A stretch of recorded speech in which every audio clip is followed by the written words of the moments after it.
Welcome to the show. Today's episode is proudly sponsored by Grow Generation, where the pros go to grow. More on them in a bit. Hi everyone, and welcome to this month's Last Call podcast. If you have been following along so far, you know where we are, but if you have not, then we are going through and reviewing all the Star Wars films in chronological order from start to finish, and that finish line is going to be in December for the launch of Episode 9, which is the Rise of Skywalker. How we're quite going to do that, we need to start thinking about soon. Now, we've just been saying, yeah, we'll get to that when we come to it, but we really have to start thinking about that now because it's November. No, it's October at the moment. I don't even know what month it is. By the time people are listening... Yet. Yeah. By the time people are listening to this, it'll be really close to October, or close to Halloween. November, and the tickets would have already gone on sale. So yes, so reportedly they'll go on sale some point in the next month, depending on what report you hear. I'm sick of reporting on it, to be perfectly honest with you.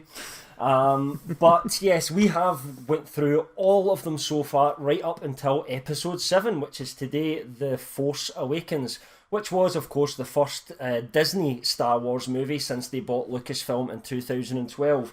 And The Force Awakens, directed by J.J. Abrams, came out in 2015. Now, before we start, a little bit of a plug on some of our other podcasts that we've got on our network. We have our flagship Lost Fanboys podcast on Fridays. We usually do that once a week.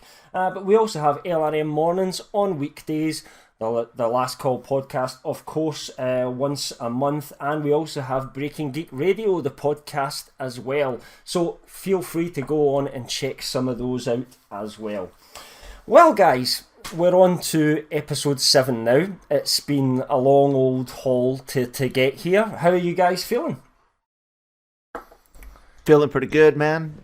Liking to take a break and let you do some hosting duties again. I said I wasn't going to take as much notes as I do before. I still ended up with 3 pages of notes. 3 pages of notes. Well, I've took about 3 pages of notes. And I should point out that we always have a guest here every time we do one of these. And today is Fox Troilo. So, Fox, how are you? I'm doing well, Cam. Thanks so much for having me back. Good. And what was it? What one were you on last time? He joined us for 3, right? I believe the last time I was on was, Star Wars Episode 3, Revenge of the Sith. Oh, that should be slightly better than that, at least. Yeah. We had a fun time, at least. We'll see. Okay, then. So, I guess the first thing we should talk about is when was the last time you actually watched The Force Awakens before this? Kyle? Actually, it was close to 2 years ago. The last time I watched it was before seeing The Last Jedi. Mm-hmm. It wasn't like the night of or anything like that. I think it was sometime in October, November. And I've seen bits and pieces of it since then, but I haven't watched it in its entirety until watching it for this podcast. It's just... when you get to feelings about it before watching it, this time I'll explain a little bit more. But about 2 years. And Fox, what about yourself? Yeah, it was actually a little bit of a smaller break. I have a 7-year-old who we're now putting through the ringer with all the different kinds of movies, and there's been lots we've been showing him now that he's getting a little bit older, and he had not yet seen Episode 7, so it was actually only about, maybe 6 weeks ago or so, less than 2 months, that we snuggled up on a rainy Sunday afternoon and watched it after rewatching Return of the Jedi, which was kind of fun. So he really enjoyed it. I think it's fascinating to watch him consume the newer movies because, in the modern era, Star Wars and Empire Strikes Back and Return of the Jedi comparatively seems slow and almost a little boring when you put it right next to the shiny, action-packed Force Awakens. But we can talk more about that later on. So I had watched it recently with him, and then I watched it obviously again in preparation for today's show. Okay, and I suppose we'll start with you, Fox. What were your kind of thoughts on this movie before you watched it again for this? They're very positive in general. I know the universal complaint from those individuals who were dissatisfied with this film in terms of the retreading old ground and basically being a bit of a carbon copy of A New Hope in terms of story beats and things like that. I take a different view on it, and I will say, sort of not bearing the lead here, my thinking is that it had a Herculean task when it came out. Its goal was to get people excited about Star Wars again in, the year it came out, when there had been such a dearth of new Star Wars material, at least, cinematically, for many, many years. I think it achieved that in 2015 when it came out. I mean, you can tell just by the box office draw and the fact that Rey and Finn today are household names. There's a lot of other things that have happened since then that we may have become oversaturated. But if I look at it in terms of what it was trying to achieve when it was released, I think it did its job. So from that standpoint, I was entertained by it. I still have issues with it. I'm sure we're going to get into much more detail. But overall, I'm coming at it from a very positive view, and I do maintain that, having just watched it twice recently. Yeah. I mean, I think from my point of view, I kind of totally get where you're coming from in terms of it had a lot to achieve, and it kind of did that. It was popular again, and it made people go to cinemas and watch Star Wars. What I'm kind of worried about, I suppose, is the effect that then had carrying forward because of its lack of originality. But we'll get to that. Kyle, you obviously indicated you had something to say about this. So why have you not watched this film for almost 2 years? It's actually grown out of favor with me overall. And not necessarily because it's bad. I agree that this is the movie that Star Wars needed. It is the exact soft reboot that was needed to bring it to the modern day. And I say that even though, the prequel trilogy ended in 2005, that's still relatively modern, but that's, 15 years ago almost. And it was 10 years prior to The Force Awakens coming out.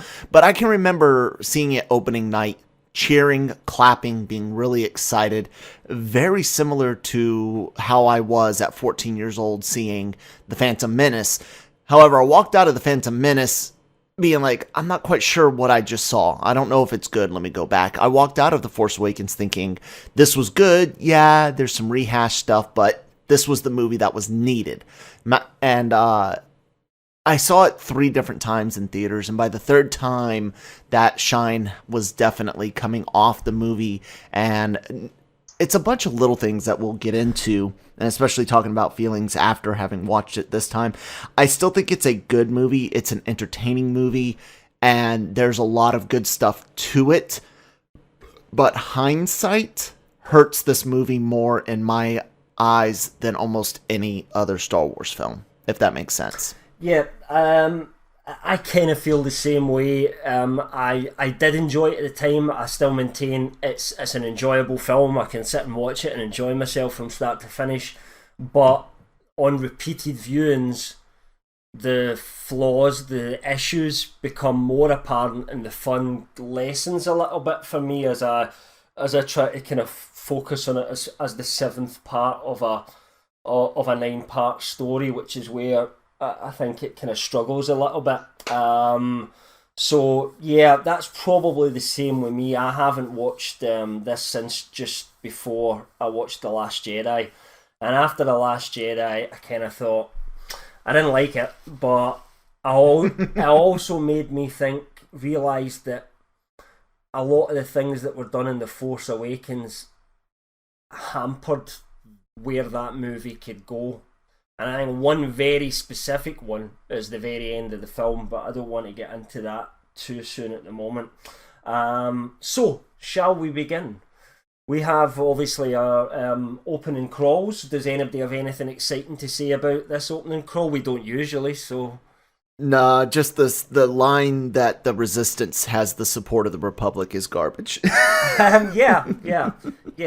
I'm not sure how much Lies. sense that really made, but again, we'll get to the whole Republic, Resistance, Rebellion thing, I suppose, as we go through it. And of course, it starts off with Luke Skywalker has vanished. Ooh. as well, which is maybe a little bit interesting going into it, but I think we all kind of roughly knew where we were going with that from the trailers before we even started. Fox, anything exciting to say about the opening crawl before we move on? Not in particular. I don't know that I feel like, you could tell it's a crawl if you look back at it today, that it was written without quite knowing where the story was going to go with 8 and 9. I think that becomes more apparent the more you read it today, knowing what has happened in the Star Wars universe cinematically since then. But that's a minor quibble. Yeah, okay. I'd also say that it's apparent that they also didn't know how they got to where they were at in 7. Like, I don't think Kennedy and company built a lot of mythology, especially a lot of political mythology and some of the specifics, where's the First Order coming from, all that. So they didn't really have that in mind to write that crawl to give us any idea. Yeah. I mean, because they don't even really explain enough in the books, like the Road to the Force Awakens books. What was it? Aftermath. There's like 3 of them. One of them was Aftermath. But none of those actually really gave us a lot to go off of. They were bland books, unconsequential, and they were like, oh, this will explain the last 30 years, and it didn't. So. Yeah, I mean, the First Order have risen from the ashes of the Empire, I think is the line in the opening crawl. Why? How? And who is Snoke, and why did this happen, and why the Republic have allowed that, and maybe they didn't want to get into the politics too much after the prequels, but I don't think it was the politics that was a problem with the prequels. It was just bad filmmaking that was a problem with the prequels, and bad dialogue, not necessarily adult content. Anyway, we'll get into the opening shot of this movie, which of course we see the Star Destroyer moving across, kind of shadowy across the kind of sunlight, and then we have the stormtrooper transport land onto Jakku, and we then see Poe Dameron speaking to, now I've forgotten his name. Does anyone know Max von Sydow's character's name again? Yeah, I do. It's give me a minute, I can pull it. It's Lars Santeca. Lars Santeca. Yep. I knew it was some Deca. Yeah, I knew there was a sound like that, but I couldn't quite place it. Lars Santeca. Okay. So as openings go for Star Wars, Fox, what did you think about this one? Well, it instantly added a sense of mystery about what was going on. I wanted to know more about who Lars Santeca was. I wanted to know a little bit more about Poe Dameron. I was excited with this idea that there might be some sort of, almost like a treasure hunt where the treasure was alluded to be Luke Skywalker. I thought that was going to be a clever setup. It was exciting. I thought it was. I really enjoy the brutality of the First Order when they arrived. That's something that seemed like, I thought, oh, we're playing with a little bit more mature stakes now. They come in and basically annihilate the town pretty without reservation or hesitation. And I enjoy that it set the tone, at least I thought it was setting the tone, I should say, from this first scene, that I was like, wow, what we always use that line, like, not your grandma's Star Wars. And it's funny, again, like having watched Return of the Jedi, which feels very bloodless, and even though there's action, there doesn't feel like there's death. There's a very distinctive sense in this one that they are murdering villagers. So I thought the special effects looked good. I thought Poe's attempt at humor fell a little flat. The who talks first, do I talk first thing.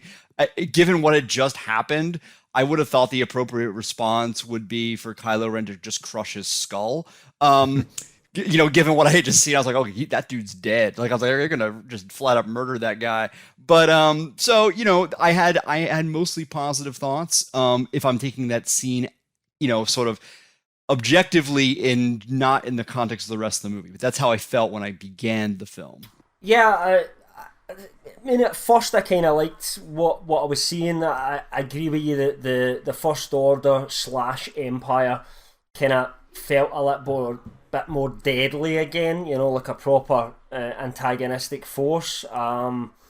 I was interested in Poe Dameron. He kind of came across pretty well straight away. I wanted to know more about Max von Sydow's character, but we didn't really get to do that. And I kind of liked the introduction of Kylo Ren as he came in. But in terms of how Star Wars movies go, it wasn't the most exciting opening, but it was setting the tone for what we had to come. What about you, Kyle? Yeah, and I think I actually love this opening as far as action goes, things like that. It definitely showed us that this Star Wars was not going to be meant for any particular age group, that it could be in all ages. Star Wars with some maturity, a little bit of darkness, but then there was the lighthearted humor and the cute droid. The landing scene looks really, really sharp, and I really appreciated how much practical effects went into it. It's actually so different looking in actual, I guess the word would be texture of the movie, that it almost doesn't feel like a Star Wars movie. It takes a little bit to get used to it when compared to, of course, the antique look of the original trilogy and the overly digital prequel trilogy. Yeah, very much an overly digital prequel trilogy, and it did feel very different from that, I do admit. So we do get to see Kylo Ren for the first time. Was anyone under any kind of doubt as to who Kylo Ren was when he came on screen at first? Was anyone shocked later on in the film to find that, or had you already pegged exactly who he was at this point? Yeah, I mean, I don't. When you say who he was, you mean like in terms of a Darth Vader want-to-be sort of character? I mean specifically the son of Han Solo and Leia. I mean, okay, so I do have a story for that. So okay. I can recall. So I frequent and host a podcast called Geek Scholars Movie News, where we talk, often about casting and directing and things like that. This is a true story. So I remember the day that it was announced that a lot of the extended cast, Max von Sydow and various others, and they showed the way they revealed all who was going to be in The Force Awakens was a cast photo of them reading the script. It was a black and white photo. I can picture it very different, very vividly rather, sitting around a table. And of course, as we all like to do, people started speculating exactly who was going to be playing whom, who's going to be related, who's not going to be related, et cetera. Is one of them a Calrissian? Is one of them a Skywalker, et cetera? Was one of them a Kenobi? Things like that. And I said during the show that I thought Adam Driver, whoever he was playing, at this point we didn't really know exactly the character names, but I said that Adam Driver would be playing the son of Han Solo, and I was crucified. I mean, people just thought, you're insane. There's no, I mean, in a very bombastic way, my two co-stars, Chris and Joe, were like, you are off your damn rocker. Like, it's never going to happen. And they're like, what justification could you possibly have for this ridiculous claim? I say, I think their eyes look very similar. Like, I think they have that sort of thinner quality to them. And they just thought, they were like, like, I never got destroyed so much as I did on that show. So I actually double guessed myself. Like, wow, I thought that was pretty obvious, but okay. But I let it go. So of course I've never let them forget that over the course of many, many years. Because I got one thing right out of the thousands of things I've gotten wrong. But so I can honestly say that I had a thought about that. But I don't know that I wouldn't say I would have put a lot of money on it. I wasn't like, I'm so sure. But I did speculate that, and I never lost that speculation. The amount of money I would have been willing to bet on it would have been low, but I would have placed the bet. I mean, when I saw... Go, Kel, sorry. Oh, no, go ahead. I was just going to say,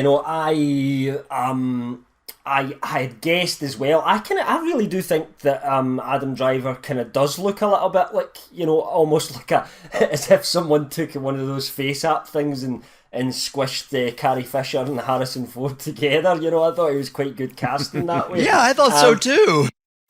So, I kind of thought he was before he was getting in, but I think what I'm alluding to, and I'll see what Kel says as well, is once Lord Santeca starts talking to him about, his family and everything like that, to me that was it right away. It wasn't as if they were trying to hide it. I thought they were making it really obvious right from the start so that it wouldn't be some big reveal. It was just, you're supposed to know that right from the start. Kel, what did you think? In the trailer, when you see Kylo Ren walking past Vader's helmet, I knew right away that he was going to be a Jason Solo character, which meant he was either A, Han and Leia's kid, or B, possibly Luke's kid. And so I had that pegged from seeing the trailer. And his mask and all that stuff just kind of made me feel like, yeah, they're jumping to Jason Solo from the expanded universe, which they kind of did. There's a lot of Jason Solo in Kylo Ren. And then, yeah, I agree with you 100%. When they, I know where you come from, who your family is, things like that. They kind of give it away at the beginning and didn't want that to be a huge reveal. Yeah, that's what I mean. Like, I think that was very deliberate so that they weren't trying to make it like a big reveal, because when you do get to it, they don't make it a big thing. Just kind of gets mentioned very naturally at that point. So yeah. And what about because it was a little bit made about this at first, what about the laser freeze power, when he then freezes a laser and freezes Poe Dameron, brings him over? What did you guys think of that? Fox quite happy to see a cool new power like that, or were you a bit like, that's a bit strange?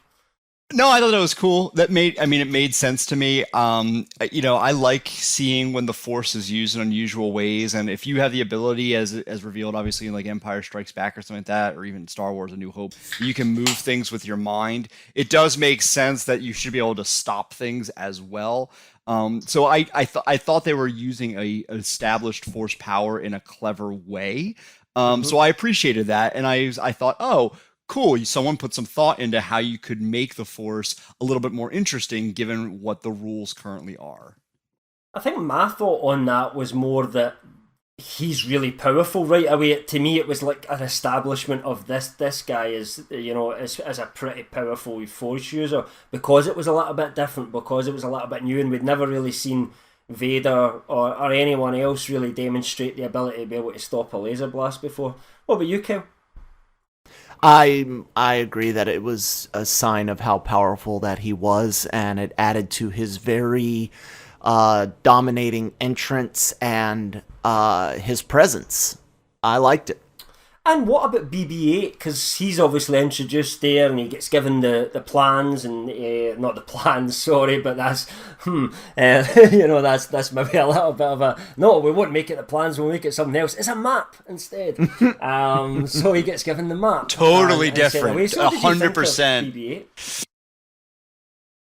Yeah, I'll go quickly. I was charmed by BB-8. I think there is a lot of personality in that little soccer ball, and I appreciate the amount of effort that went into making that character. I've actually learned more recently about the level of effort it took to design and operate that particular robot. And it's pretty astounding. And I think that it's always neat when you could take an object that's not real, and I mean that in terms of the fact that it's a robot and also not really on screen, and give it a voice, give it emotion, give it reaction. So I was actually pretty proud of that in terms of for the team, because I got that instantly. There's been other characters that come into the Star Wars universe that I know have been pushed onto us because I know they want to sell a lot of toys, and I find, it's cute, but it doesn't really do much for me. This was not the case with BB-8, and I really enjoyed any time he was on screen, including right at the beginning. I liked BB-8. I think he came at too high of a cost, though. He cost us 3PO and R2, and I'm not happy with that. And we'll have more to say about R2 and 3PO when they actually do show up. But BB-8 by himself is fine. And a technological, like Fox was saying, technological, I don't want to say masterpiece, but like an advancement in movie making with this particular droid, and the combinations of robot, puppet, CGI, like all it took to bring him together is awesome, and it looks really good. Yeah, I agree. It looks really good. Really like the character. Kind of felt like I had there's a bit of emotion in him, and I think the R2 did as well, and it helps to build a connect with a character which is basically just a metal ball rolling about beeping. But they managed it again, I think. I agree with you in some respects about R2, but I don't think that's as pertinent to the beginning of the film, because I was quite happy for that, R2-3PO not to be present at this point. But yeah, I really like that. So we end up back at the ship after this, because obviously Poe Dameron gets kidnapped, he's taken back. And at this point we see Finn for the first time. We've seen him as a stormtrooper, but we have not seen his face yet, and clearly, he's not happy with what stormtroopers are being asked to do in this situation. So we get back to the ship, we see him take his helm off, and we see John Boyega for the first time, and we also meet Captain Phasma for the first time as well. Yeah, I mean, we'll talk about her more later, I'll say. And then we get an interrogation scene between obviously Kylo and Poe Dameron as he's trying to extract the information about where the map is.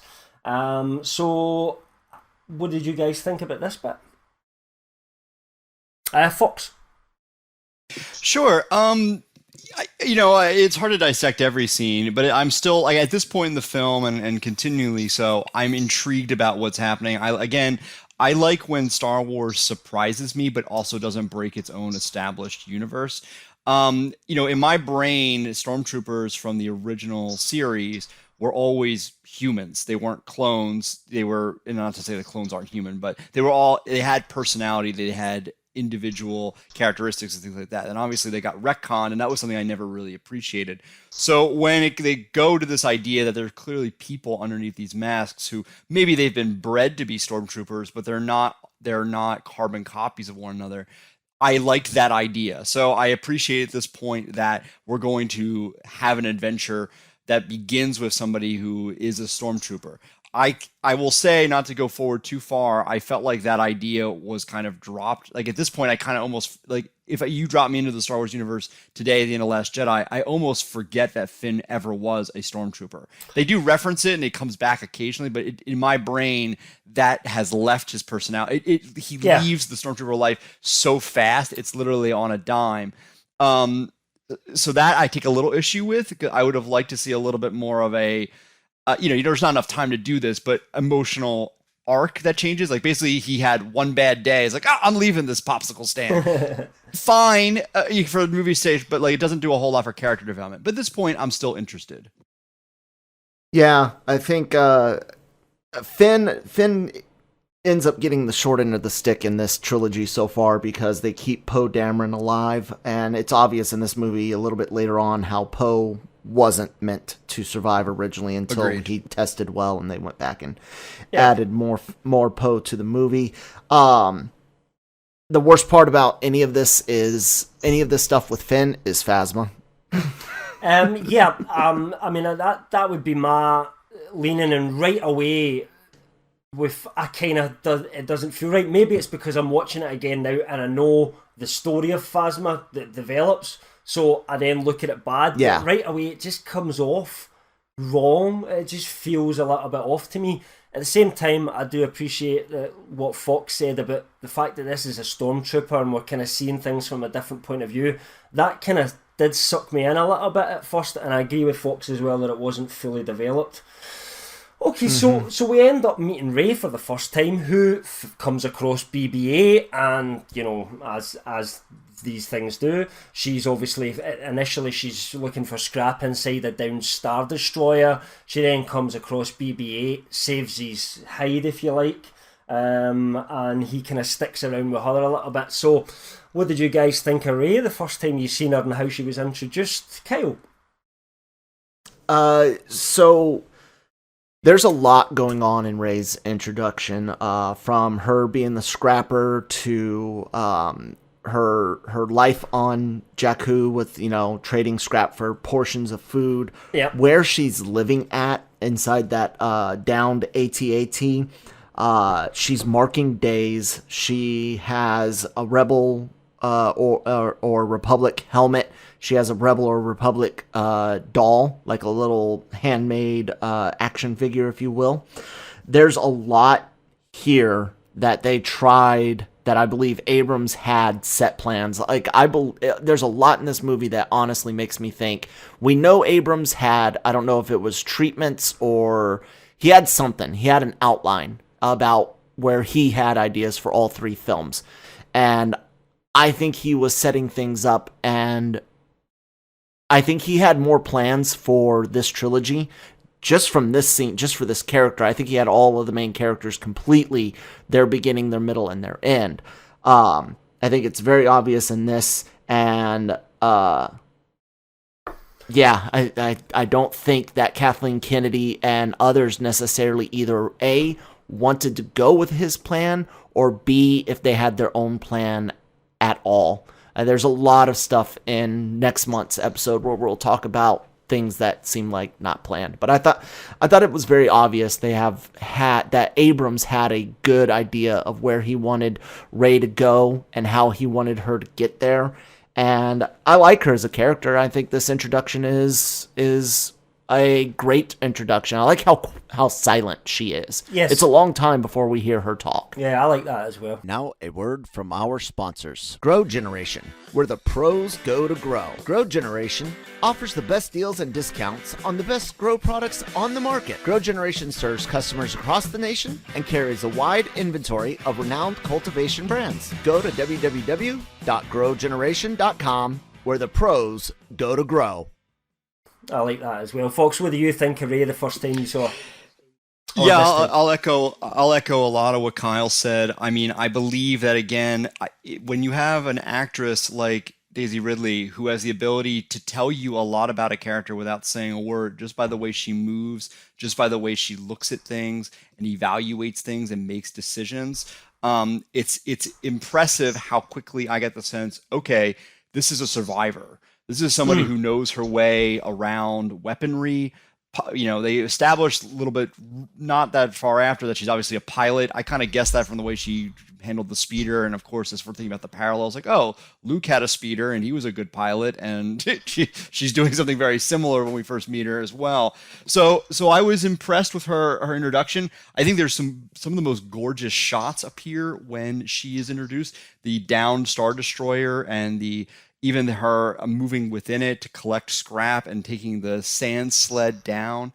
I love the John Williams score here. He established his Rey's theme, this very light melody, but with really strong notes, if that makes sense. Dun, dun, dun, dun. It's that staccato. It's gentle, but a firmness that is the foundation of it, which I think speaks well to Rey's character. So you get a lot really fast, but it's not smacking you in the face with it with exposition. So I really enjoy all of Rey's introduction. Yeah, I agree. There's nothing I don't think I can add to what you guys have said. I really did.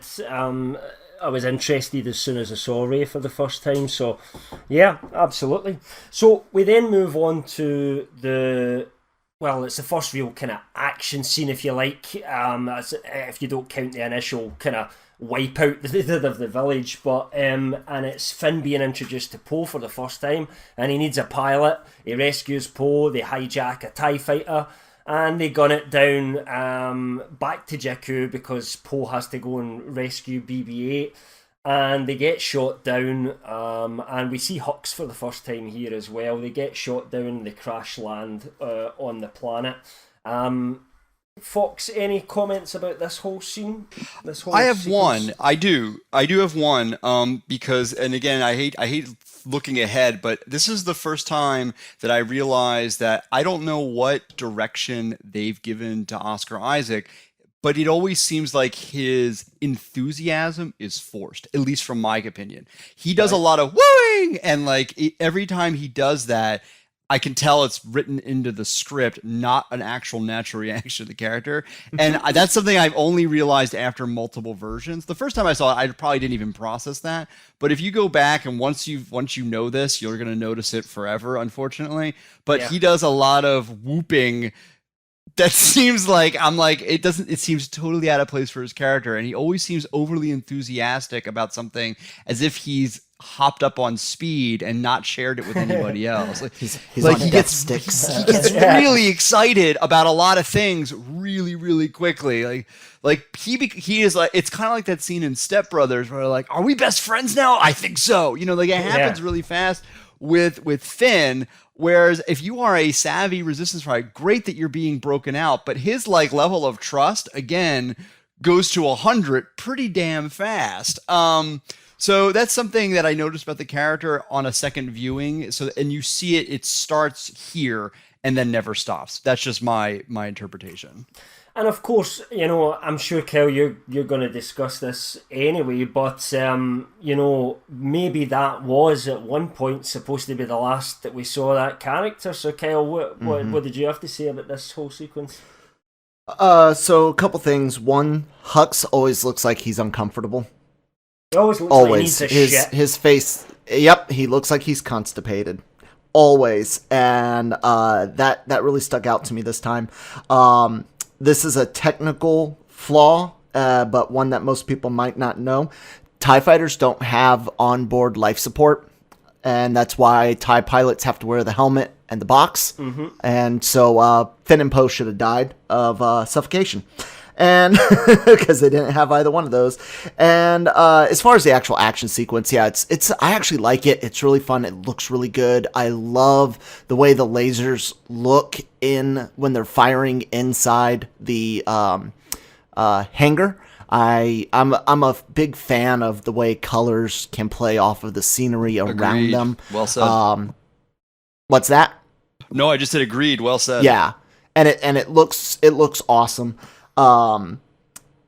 It's obvious that this was supposed to be about the end of Poe and the crash and the fact that we don't see him again until much later in the film. Finn immediately goes to look at the wreckage to find Finn goes to try to find Poe, but if Poe had survived, why wouldn't he have done the opposite? I honestly believe Poe would have went and tried to find Finn as well if he had survived. I don't think he would have just left it to chance. He would have followed. And not just left the planet as well, and because not just left the planet. He was the one that wanted to go back there to get BB-8, and then he crashes and goes, "Oh, I'm fucking out. That's me. I'm done." Yeah. And he doesn't even try to get the droid. He would have stayed there till he got the droid, or he got Finn, and they would have both found the droid together. Either way, there's no way this character that they established just catches a star freighter and leaves planet. Yeah. So that coupled with the fact, I think it was Abrams himself that said originally Poe was supposed to die in the script, correct, but that he tested real well with audiences, so they brought him back in. And I think that hurts Finn's character through Episode VIII. I really do. I think I do as well. With both of them being surviving this first movie, it limits what they could have done with Finn. I think Finn's an incredibly interesting character that they could have done a lot more with. What I find weird is that it took for audiences to say that I think they liked that energy that, and the relationship, the kind of instant bond between Finn and Poe. I kind of think, Abrams should have seen that himself at the point of actually filming it and not necessarily just brought him back for reshoots, because actually that might have been an interesting dynamic to watch the three of them, then go through everything together with Poe being the actual Resistance pilot and maybe not want to say that he's a stormtrooper. We may have been able to get exploring that a little bit more. The relationship between him and Rey, there could have been more of that kind of three-way thing going on between the three of them. Might have worked a little bit better. Might have helped a little bit when Han Solo turns up, because Poe would have known him, as well. There's a few things like that. I think it maybe could have been done differently. But yeah, as it is, it does feel like Poe was just put back in at the end because he tested well, and not so good. But I really did enjoy this particular scene anyway.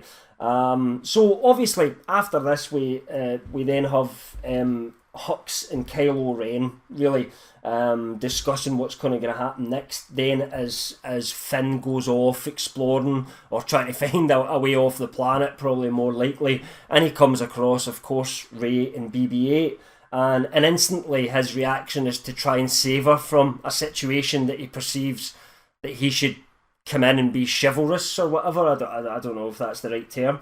And realises before he even gets there that it's not needed because Rey can absolutely handle herself. Kyle, what did you think about the first meeting between Rey and Finn? Yeah, I mean, it's fine. I wonder why Finn would have chivalry. He's been raised to be a stormtrooper, just had his first battle. He would have no sense of chivalry in my mind, unless you want to go with that it's an inherent trait within the male gender of the human species to be protective of females, but I don't. Surely I don't the buy idea that. of that scene in some way was to kind of turn that against itself. So that's usually the situation. But before he gets there, Rey can take care of herself, and you're supposed to realise she doesn't need someone to save her. And that comes back later on when Finn keeps in the late sort of just next part of this sequence when Finn keeps trying to grab her hand and lead her, and she's like, grab her hand, don't hold my hand, I'm fine.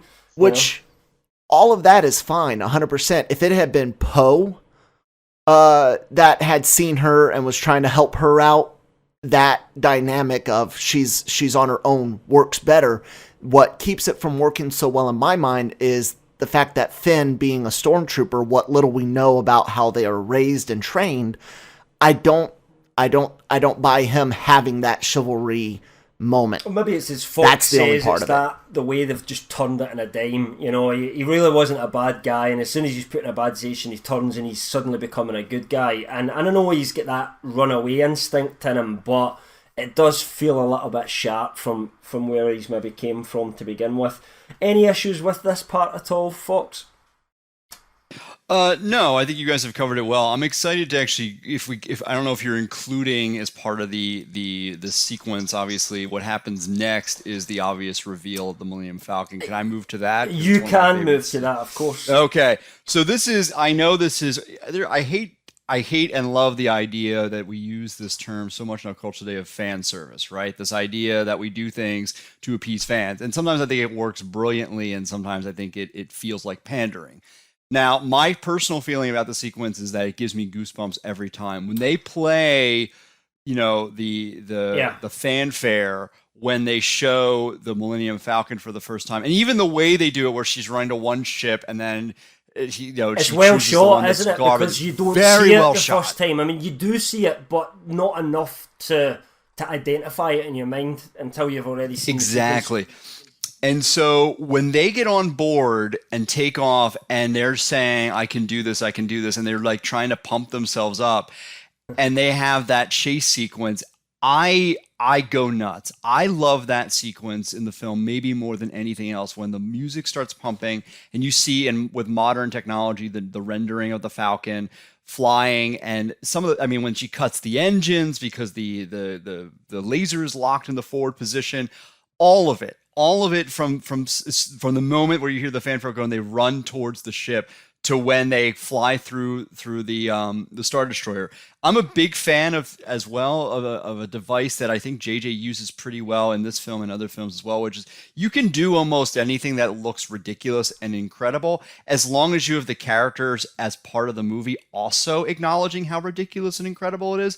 And Finn does that really well when he screams, "Are we really doing this?" I love that line as part of the actual montage.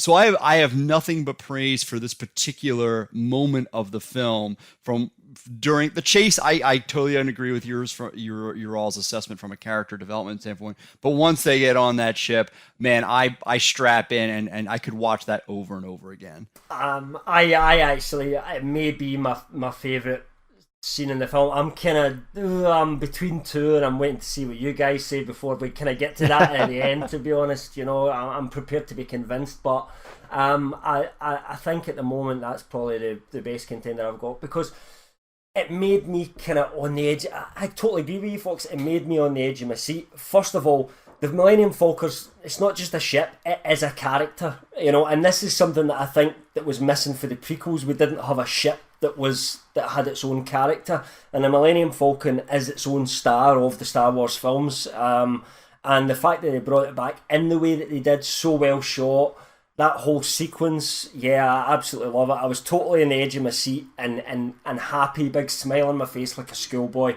when I watched that in theatres for the first time. I thought it was so well done. Kyle, anything to add to that, or did you love it as well? No, but I'll say this. What you just said about the prequel trilogy is something that I've never thought of before. It didn't have a ship. they had That's a new fascinating, they yeah. didn't even have a fighter or a fighter class of ships that made it through all three No, movies. they changed every film. Every film changed. I know it's to sell toys, just like every But also, alien I think it was the in idea new. of the Jedi don't possess anything, so who would have owned that Well, ship? there wasn't you know? even like commonality between the Republic, between the their ships or even the bad guys, Listen, it's one thing I've always said. I think the prequels very much missed a not Jedi character being one of the lead roles as well, a friend, somebody that get caught up with them and became part of it. It doesn't have to be a Han Solo clone, but somebody like that could have had their own ship and added a bit of a different take on things. But anyway, I suppose we don't want to get too much back into the prequels again, not back into that. But yeah, we got you done enjoyed with those. it, Yeah, it's a good scene. Yeah. I do know. We're about to talk about Kylo and Hux because Kylo and Hux actually talk before the Millennium Falcon scene. Yep. Yeah. So if you don't mind, I want to touch back on something that happens there.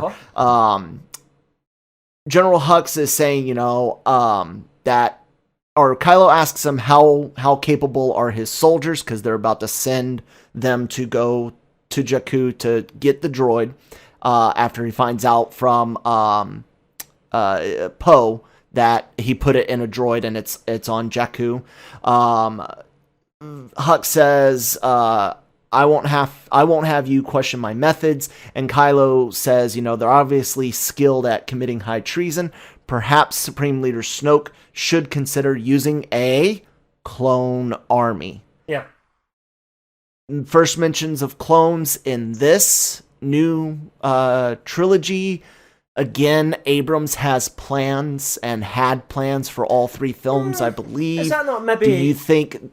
Could you not just say that's a touchback to kind of reference and acknowledge that although this is more Possibly. about the OT, still you That's kind how of I have to took mention it. that the prequels are there as well and that there was this... Possibly. That's all I thought. But I wanted to bring the idea up to you guys because there's a lot of ideas that Rey may be a clone of herself. Do you think that might have been a first brick in a foundation to dealing with clones later on in this trilogy? Or do you think it was just a touchback? I think it was just a touchback. I don't think Abrams had it as well planned as you think. I think he was a one guy and done. He was going to copy as much as...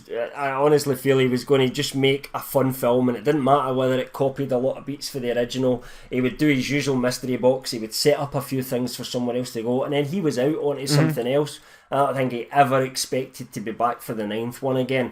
And I don't think he therefore, really at the point Johnson was developing The Last Jedi, he was like, yeah, go for it, man, do what you want, you're being creative, go and do what you want, fuck it, I'm out of this.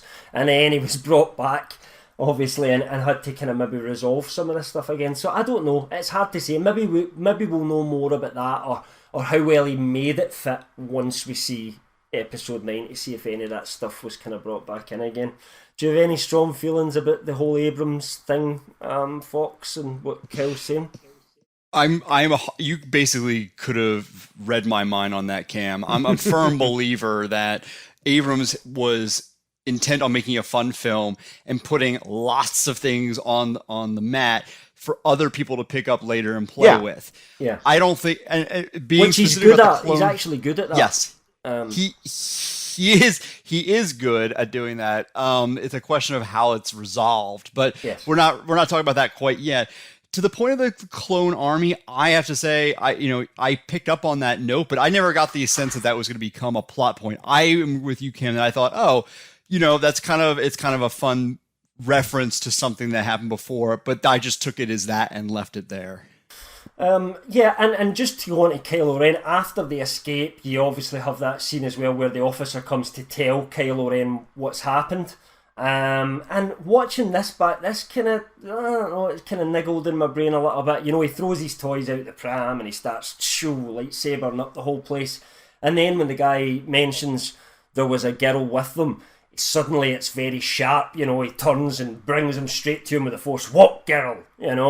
That kind of made me feel like that she was important, that there was he had some memory of a girl, or he might know who this person was. Did anybody else get that, especially the first time you watch it, feel like he knew more than what we did as the audience at that point?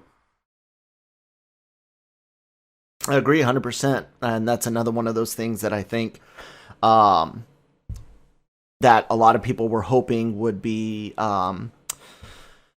expanded upon in 8 and might be retconned in 9 because of the way that they did explain things in 8. I actually like Kylo's temper tantrum. I think it makes him scarier. It makes him unhinged. It makes him more unpredictable. He's controlled by his anger, more, you know. Yeah, he's a lot more susceptible to his emotions. And I've liked the Kylo Ren character ever since he first came on screen. And his stuff in 8 is some of my favorite stuff. Yeah, so. I do really like Kylo Ren as well, and I like the way he played it, not the same as Vader, because Vader's a very experienced, grown up, been a Sith Lord for a long time, so he's got this unhinged kind of seething anger that's boiling through all the time, but he never loses his cool, or very rarely loses his cool. I kind of like the idea that we were seeing almost an apprentice version of a Sith who was prone to outbursts of just sheer anger. It worked okay for me, yeah. So we then, of course, the next bit we get to see is the arrival of Han Solo back in the Star Wars universe for the first time since Return of the Jedi, and of course, played once again by Harrison Ford. There's a big ship comes in and grabs a hold of them. There's some malfunctions in the Falcon. They kind of hide a little bit, and of course, it's Han Solo that comes in the door, and we get the whole sequence with Han meeting Rey, and we don't really get much information yet. That comes later, but you know, it kind of the what is it, the Guovian Death Gang then appear, and then the Kanja Club, and you know, we then lead into the whole Rathtar action sequence that leads us up to at the point the Millennium Falcon escapes again. Kyle, what's your thoughts in this whole sequence from sort of Han coming in at the first time to them escaping in the Falcon? So knowing what they do with Han Solo completely makes, now viewing this time, I didn't care for it. Seeing it the first time, it was really nice. I don't like Han being a bumbling idiot and always having to talk his way out of things. Because sometimes Han would just shoot his way out of things, not try to talk his way out of things. But could he have really shot his way out of that situation though? Because it was a bit outgunned. No, they made it an impossible situation for him. They made it an impossible situation for him even to talk about it. But I think Disney has just crapped over Han Solo. They take one thing from Han Solo. That's the Death Star detention center, and they made that the only trait for Han Solo throughout the Solo film, throughout Episode VII. He is a bumbling jackass that does nothing but talk and never has any good ideas, never does anything right. I hate Disney's Han Solo. Knowing the place that he is at the moment, which we don't quite know yet, but what's pushed him back into that life, you know, that quite often I know Ben Solo didn't die, but when parents lose a child, quite often it becomes the end of the relationship, and it almost kind of felt to me like he was having, I wouldn't say midlife crisis, because at the end of the day Harrison Ford is exactly the same age as my dad, and I'm midlife, so I'm not going to say that, but you know, like he kind of went back to the kind of piratey type thing, because as he says in the film, that's what he knew, that's what he was always good at. So I'm not sure if I agree with you on this one particularly, Kel. What do you think, Fox, about this whole kind of scene and what Kel said about Han Solo? Yeah, I'm gonna have to firmly disagree with you, Kyle. I sort of see Han Solo here, and considering the way he lost Ben, I actually look a lot to the way he empowers Rey in the ways that she needs. You know, she needs someone to tell her that she's good at things. I mean, there's probably no one in her life that is doing that, and telling her that she's valued and saying that she could do basically whatever she wants, and even giving her the opportunity, to come aboard his crew and things like that. I actually think Han Solo doesn't have a ton to do throughout the film, but I actually really appreciate his sequences, and I think there's a lot of depth to what Han has had to reconcile. And I think it's not just his family life. Like, one of my favorite scenes is when he is explaining to Rey, about the Jedi and the Sith. I think he does that with some sort of acknowledgement that he was kind of in the wrong. Like, I go back to, when he talks about, a whole lot of, there's no mystical force that, oversees what I do. It's a lot of simple tricks and nonsense. So I actually feel like there's a nice progression of Han Solo that felt accurate. I felt like you could take the Han Solo at the end of Return of the Jedi and put him here, and given what I know happened, and it's not a lot, it felt very natural to me. And I think I really enjoyed his enthusiasm, his energy. You could tell that Harrison Ford was at least being thoughtful about these kinds of things. Yeah, I didn't feel like he phoned really it in like maybe some of his roles recently have felt like that. Yeah. And I know it's not his favourite role either, but I kind of thought he did a good job. I liked it as that he was more of a mentor in this. He wasn't the action star, and they never played him like that. He was more of a mentor and someone appreciating a young person that needs some guidance, because that's roughly the age his son would have been, and that's a part of his life that would have been missing, because of what happened, which we don't know at that point. So. But I'll concede one point about his character. I will say the slugs that they're the death slugs or whatever they are. Yeah, thank you. Raftars. Thank you. Yeah. That whole sequence could have been cut for me, and I would have been totally fine. I mean, that's a throw. That whole sequence with the pirates and all that stuff. Like, I didn't need any of that, and I almost forget it's in the film every time. I'll put this into context as why I hate what Disney did with Han Solo's character. The OT established him as an A-class smuggler, one of the best pilots in the galaxy with the fastest ship. They also make him out to be not a tactical genius, but a competent tactical leader when they make him a general. When they talk in, I think it's in Return of the Jedi, he says, well, somebody, must have told him about, this thing that I did at another battle. Well, that's actually Lando. They said him. That was Lando. Sorry. But you assume Han was there because of the way he said it. So. And they set him up to be competent. In addition to that, I have always admitted that I'm tainted by what I know from the EU, which is why I wasn't upset with Hermit Luke like so many people were, because there's an actual set of books in which Luke is in exile. He's with his son in those books, but he is in exile. He does shut himself down from the Force. There's a lot of EU Luke in 8. But there's nothing. All that competent stuff from the OT they took that Death Star scene where he does have to talk his way out of it, and it doesn't go very well. And they used that one thing as their inspiration for the rest of Han, in my opinion, as the rest of Han Solo, ignoring everything else that the OT had said about.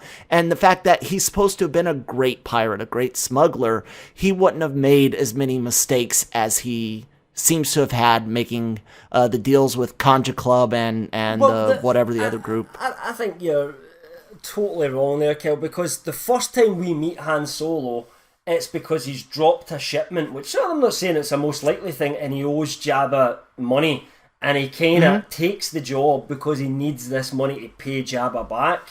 So in that life, things aren't always going to go well. I'm sure when he took on this job he never intended, but I mean he actually does have the Raftars, so maybe he was, both are there and they both want them, but that seems to be the job that he was paid to do, and lo and behold, he's got 3 Raftars on a ship. But where would he have had the chance to show any command skills or piloting? Well, piloting skills he does show, but where would he have had really the chance in this film, in the context he's role in this film, to be some sort of leader or commander? I think it's there. If I can jump in, 'cause I don't want to jump too ahead in the movie, but when they go onto Starkiller Base, I actually think he's pretty competent in how he sneaks in. I know he's relying on Finn a little too much, but he improvises, and I think what he does during that sequence is supposed to be, now you could argue how effective it is or not, but I think that's where they were like, Han Solo still knows how to get shit done. And it was his idea to go in and do that in the first place. You know, he come up with, well, you know, but it's big, we'll blow it up. I'll go in, you know, straight away, no hesitation. You know, I'll lead it, I'll go for it. So yeah. Do you think it's Solo more that's made you think like this, or did you think the same about this, Kyle, before Solo came out? Yeah, I did. You can ask Christine. I said I don't like what they did with Han, and I'm glad. I was happy that they killed him off because I didn't want to see more of it. Okay. Well, you know, sometimes you're just wrong. So, but, listen, that's your opinion. That's absolutely fine. One thing before we get to sort of the Maz Kanata, I think we should mention the introduction of Snoke for the first time, because in between them escaping and then them arriving at Maz Kanata's place, we have our first introduction to Snoke, and we have Kylo Ren talking to Snoke, and then Hux comes up to kind of relay some more information as well. So what did you guys think? Let's start off with you, Fox. What did you think of Supreme Leader Snoke the first time you saw him? And did you actually think he was that big, or did you suss it was a hologram right away? You know, this is a great sequence to talk about these three characters together, because I can't... One of the biggest problems I have with this film and even Last Jedi is that I don't understand a world in where these three individuals are the top three individuals of the same organization. Because I will say very, very, again, just to be very clear and transparent, I think General Hux is an awful character. I do as well. I really I don't understand. He seems like he's in an entirely different film. And that's just to start, like, okay, maybe there is a bumbling moron is part of the First Order, but his rank doesn't make any sense to me. No. In terms of like why in the world they even try to address it in Last Jedi. I don't want to jump ahead there, but like every time Hux is on screen, I cringe. And this is a very good example of this. Whereas Snoke, I actually particularly enjoyed his performance. He feels calculating. He feels super intelligent. He feels like he is the father figure to the petulant Kylo Ren. Because I don't love Kylo Ren's temperament in the most part. I don't like seeing that, you know, being out of control, almost like a child, because Adam Driver's clearly a man, so I have a hard time with that. But to be fair, I could understand the relationship between Kylo Ren and a very domineering Snoke, who is sort of like a toxic father almost to this character. So short of it is, I really enjoy Snoke here. He's mysterious, he's fascinating, he's domineering. He made me excited that there is an intelligent mastermind behind this, because I got so tired of watching the child and the doofus try to run things. So I'll pause there. Yeah, I mean, I actually completely agree with you on that one. I did not think I was going to like Snoke when we heard about him and we saw pictures of him, the idea that, you know, this character was going to be there. What I likened it to, and I've said this many times, is it felt to me like as if somebody decided to make a sequel to Lord of the Rings. And in that sequel to Lord of the Rings, there's a new Dark Lord again, and nobody bothers explaining who this Dark Lord is or why he came from. And the general casual audience will just go, oh yeah, there was another one. But the people really into Tolkien's work would go, oh, wait a minute, who is this character? How, you know, what was the point of everything that happened before? And that was my worry getting in. But at the same time, I liked Andy Serkis's performance. I liked the way they did it. I just thought, I need to find out more here to satisfy me. But yeah, okay, I like it, but I totally agree with you as well about Hux. I can't stand him in any film he's been in so far. Kyle, what about you? Snoke, Hux? I don't like Hux at all. I agree with you guys. We'll actually get to talk about him towards the very end of this. Yes. The scene with Snoke is great. I really do appreciate Serkis. He mentions, you know, if they find Skywalker, the new Jedi will rise, which could be a plot point that they could harken back to in 9, that they could use that. I like how they made him a giant hologram, and you don't really know that it's a hologram at first. So the first time seeing the movie, you're like, holy shit, that's one big dude. for a moment, and then you go, oh, okay, yeah, it's a hologram. Yeah. I did think at first he was that size, I must admit, and I thought, this is strange, why is this character so bloody big? And then I realised I was being an idiot, because he does actually fade away as a hologram at the end. You're like, oh, right, okay. Now that makes sense. Okay. So I liked it.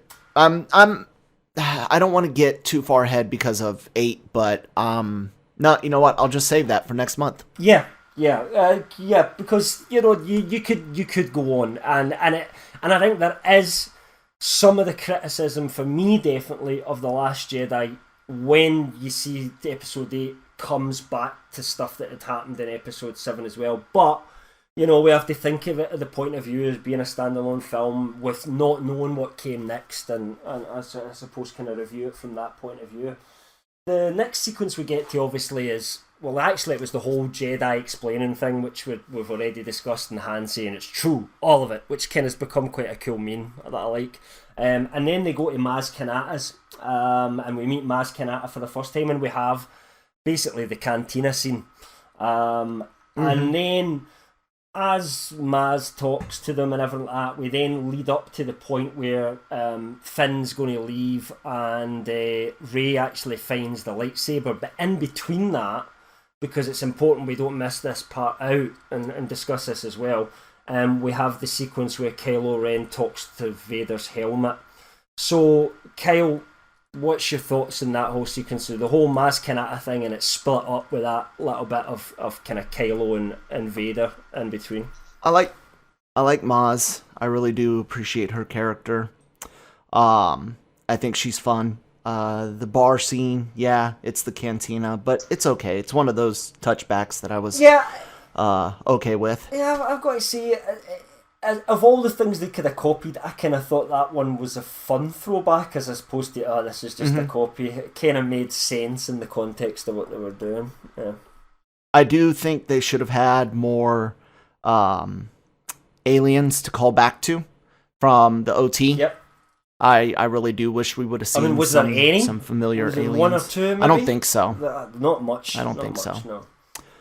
I want to jump in because I don't like this sequence that much, and I can't figure out what it is. It may be that I don't think the song is particularly strong. I mean, compared to the one that we got in A New Hope, which was quite upbeat and very weird. It's a little bit like, it's like a kind of laid back, funky kind of thing, isn't it? Yeah, it's a bit weird. The song choice, I must admit, from whoever designed it.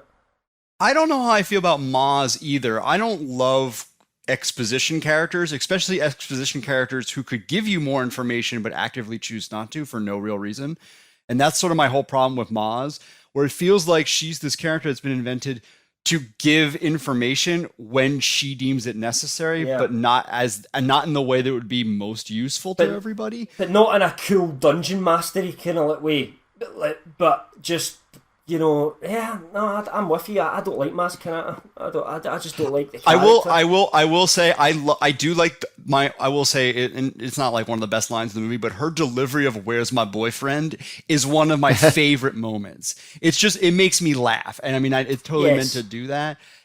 But that's a minor point, but she does deliver that expertly. I know that sounds silly, like that Wookiee. But that is those two lines are really funny. At that point, I'm fine with Maz Kanata. It's when she starts and it gets into all the, I'm no Jedi, but I know the Force, and I've lived 1,000 years. Yeah, there's so many things. Like, there's so much to unpack there. Just be a barmaid or a bar owner. Not a barmaid because she owns the fucking whole place, but just be that. Be a.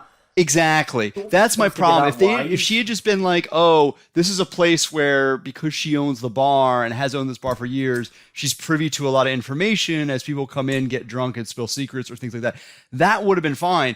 But I got to the end of that scene once again. I'm like, well, is she like a god? Is she, she's Force sensitive, but she also clearly has knowledge that seems important, but doesn't feel like sharing it. Like, again, I think the perfect example of that is, oh, how did you get Luke's lightsaber? She's like, oh, I have that story. And she literally says it's for another time. And I'm like, question for another time. That's what she said. Yeah, I'm like, all right, come on.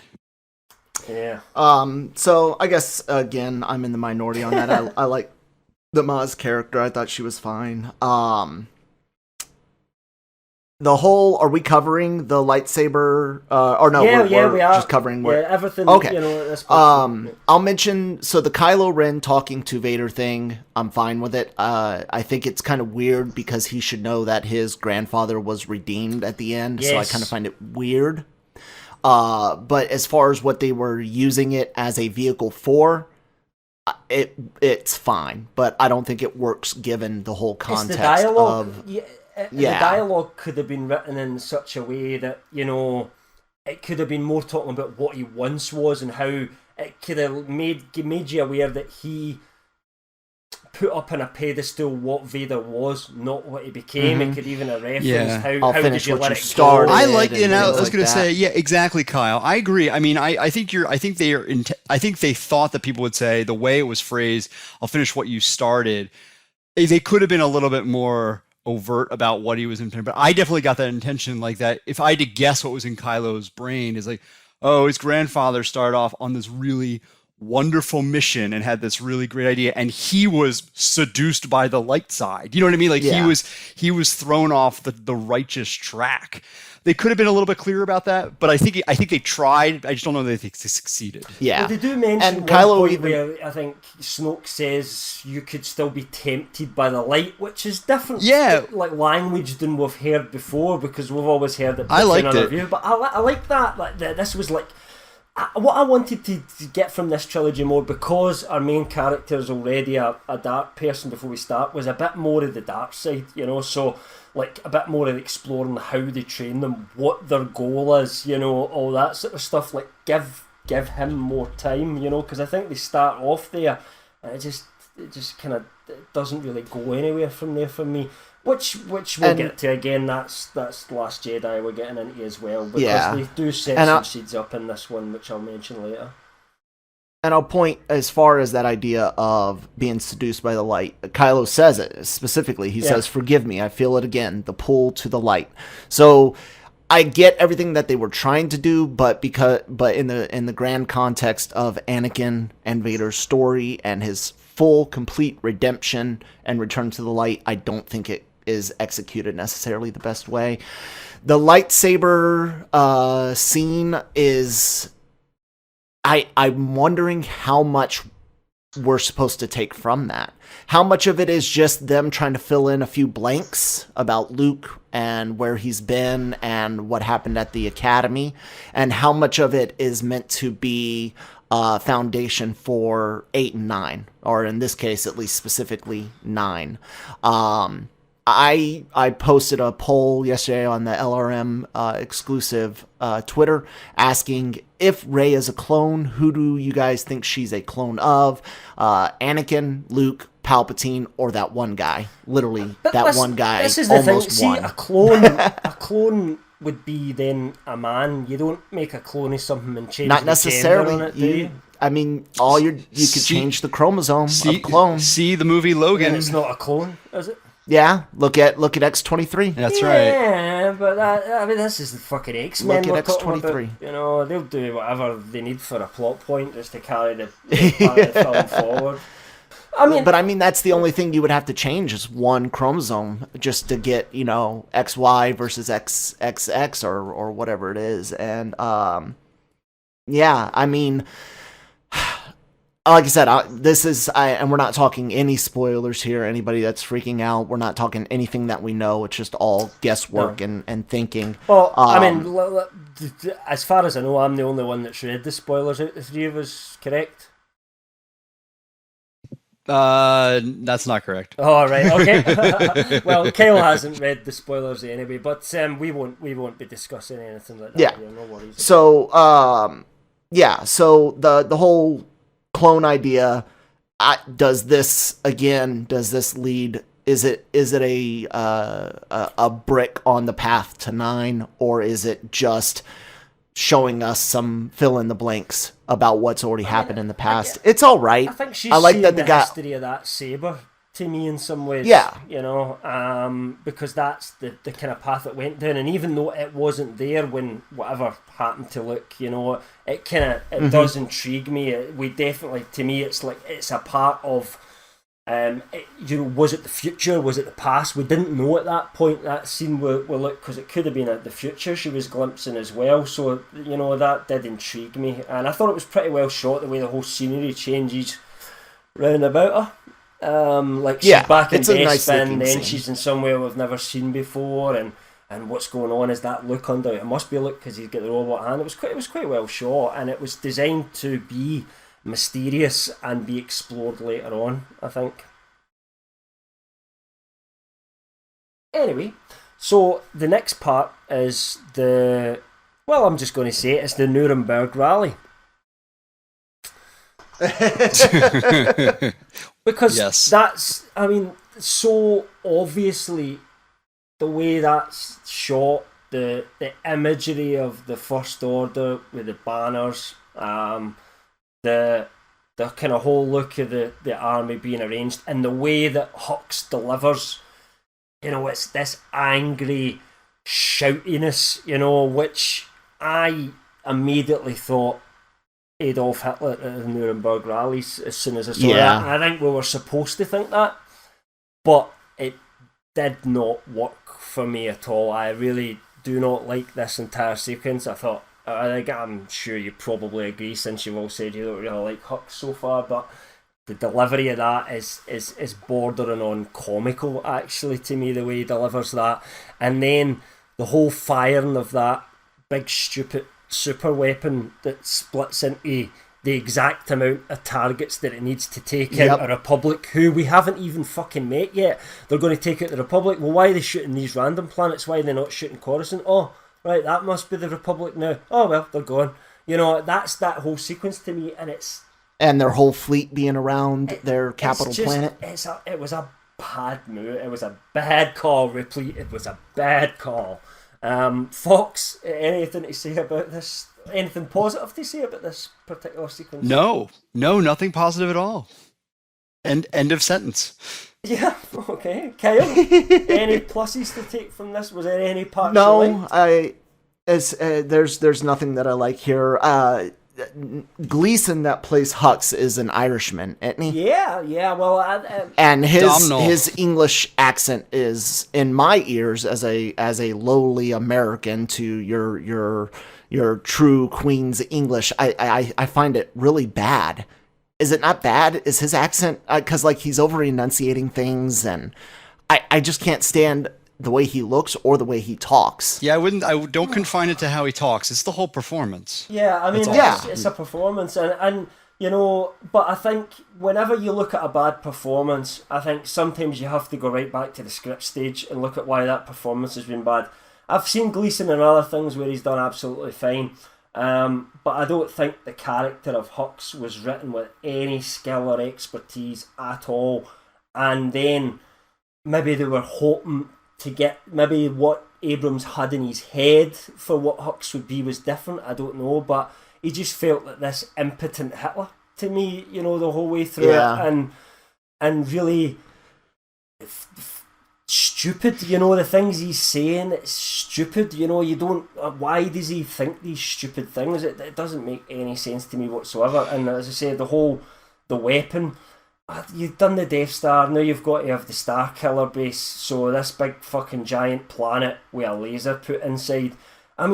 Really, somebody's needing to tell them, to stop wasting all their money and resources, because see if they just bought ships and troops instead of these super weapons, they'd have fucking conquered the galaxy 6 times over by now. It's a crazy idea. And it was... To me, it was so that they had something big to blow up heroically at the end, without destroying the bad guys completely. But, do you know what the answer is? See if you're going to do a super weapon, I think, in a sequel trilogy, I would have went the other way. I would have went smaller rather than bigger, because it just feels like, watch the sequel, it's bigger, it's better, it's badass, you know what I mean? And that's what the Star Killer base feels like to me. And the fact that it shoots over such long distances, and in such a short time, and they show the beams not moving at the speed of light or anything like that. So the whole way that's shot. If you look at A New Hope, right, and it's this very intimate thing in A New Hope, because we know that Princess Leia It's her planet that's about to be shot. It's big up in the view screen. It's used as a way to try and get information out of her, and we as the audience think, oh, they're not really going to do it, and then they do it, and it's very quick, and it's over and done with. That's how you do a scene like that. That scene with everybody watching like from all over the galaxy and us not knowing. I had no emotional connection to these people of this mythical republic that I've never seen before. I mean, I had no emotional connection to Alderaan, but I did with Princess Leia, and she did, so by proxy, I care about it as well. And it was just so badly done to me, and the idea itself of the Starkiller Base was just one of the worst things I think that they did in this film. Yeah, it's science fiction, so there's a lot of physics that aren't right. You know, X-Wings don't have rudders, and their engines are only on the back, and they don't have flaps or anything to help them dictate movement. That's fine, I can ignore that. They move. Good. But this beam from Starkiller Base not hurting the people on the planet, the beam splitting exactly when it's needed, where it's needed, and the way it travels, like, all of that is that's too much. I mean, that's way too much. And there's another thing a sun which is a compressed ball of pure energy, right? And then sucking it into something the size of a planet. Well, you can't do that with mass. You just can't do that. And unless you turn it into like a black hole, end, which would be a singularity. And I know we only see them charge it up later on. But it just doesn't make any sense to me. Whereas, where it feels, the Death Star feels as if they're using whatever fancy sci-fi to generate this incredible amount of power. But it just feels like far too far, as if they really just jumped the shark on this one. It is. Okay, so nobody liked that. Nobody liked the Nuremberg Rally or Hitler Hux or the Starkiller Base, so that's cool. And obviously we then have Maz's temple all being attacked after this point by the First Order. The attack, and our heroes are captured. Rey meets Kylo Ren for the first time. She obviously doesn't do very well against Kylo Ren, as you would imagine. He disables her pretty quickly and takes her away. The good guys, as I said, get captured until the First Order show up, and we get the kind of ship-to-ship battle that we have. What did you get? Fox, what did you think about this whole sequence after the destruction of the Republic? Yeah, the interrogation sequence I think is pretty important and strong in my opinion. I like the idea where he is trying to pull things from her mind and she's able to resist him. Once again, we talked a little bit about the demonstration of power, and I think that's done well throughout the entire film of The Force Awakens when it comes to most of the characters, and this is another important moment in that as well, where I was like, wow, okay, she's got raw material inside of her that could be incredibly strong. I think they play really well off one another during this sequence. I think even her facial expressions and the way he is straining you can almost see the veins popping out of his glove from his hand as he's trying harder and harder and straining. I think it's very well done. I agree. I think it's the first time we see Adam Driver's face as Kylo Ren as well in this sequence. And as soon as we do, I think he's pretty magnetic, actually, Adam Driver. So far in both films, this and The Last Jedi, he's the character that I'm most interested in seeing when he's on screen. And I think this was probably the first moment that I felt that, because it's the first time we really got to see him expressing any emotion. And I like the connection between Rey and Kyle in this whole kind of little battle of wills that they have as well. What about you, Kyle? What did you think, or anything from that kind of whole Kylo capturing her, interrogating her on the planet, or the attack itself by the First Order? Not by the First Order, the Resistance. The Resistance dogfight with the ties and stuff is fun. It's something that I always like, the dogfighting, Starfighter versus Starfighter. Big capital class ships are boring. No, I like that. I don't agree that the Kylo because if I'm not mistaken, when the Resistance pilots are shooting stormtroopers on the ground, it's the red laser blast, which those would come from the laser cannons on the wingtips of the X-wings, and those can't be used that pinpoint. You would have burned Chewie and Han and Finn as well. But it could have been that blue laser blast from that little belly cannon, I guess. But I thought it was red. Anyways, I love the dogfighting. I think that's great. I love the way that they shot it. I wish we could get more and more of that. So when Kylo tracks Rey down, I think I agree with Fox. It's a very important show of power from both of them initially there. And once he senses that he's got what he needs from her. He hasn't gotten it out of her, but what he needs is in her. I like how he's like, fuck it, we're done here. Pull the division out. Let's go. And how powerful he is that, he's been holding her while talking. He's not in deep concentration to hold her in position, and then literally just snaps her brain off enough to make her unconscious, and then picks her up and carries her off. I think there's one it's line a good show of I don't like in this sequence though, and it's the first thing he says to her is, the girl I've heard so much about. Yeah. What? How have you heard so much about her? There's one person say there was a girl with them and that's it. So, but again, is this maybe because I've seen The Last Jedi and I know that he didn't really know her that I'm thinking that now, whereas before I thought, what's the story here with her? Is that maybe where I'm coming from with that one? I don't know, but there's a giant deleted scene. Yeah, there's a giant deleted scene of the fireside chat between Hux and Ren, just sipping Convassier and discussing the girl all night long. Yeah, I think it was cut. Does anybody have an issue with stormtroopers having weapons that hold up against lightsabers, even though Jedi are not a big thing in this galaxy right now? I didn't like that bit at all with Finn and the lightsaber. I would have been happy to see him just cut people down, but it also, as soon as anyone turned a blaster on him, he would have been gone. I would have been happy enough for him to use it once to get a blaster and then put it back in his pocket again. The whole little fight that they do doesn't work for me at all. Watching it back, I don't even think I liked it at the time, but watching it back now, I just think, nah, that's not for me. Do you have an issue with that, Fox? Yeah, not particularly. I guess in my brain, I chose, and this is my own choosing, that I decided they weren't built specifically for lightsabers. They just happened to work pretty well for lightsabers. I don't know if that's any better. It's very convenient. Yeah. But I got the sense that they could those arm. I'm sure they have a name, but the things that they sort of hold on their hands is kind of like a shield that could also deflect blasters. I don't know if that's actually true, because then it's actually a pretty neat design. But if someone were to say, oh, no, that is the anti-lightsaber weapon, then I'm with you too.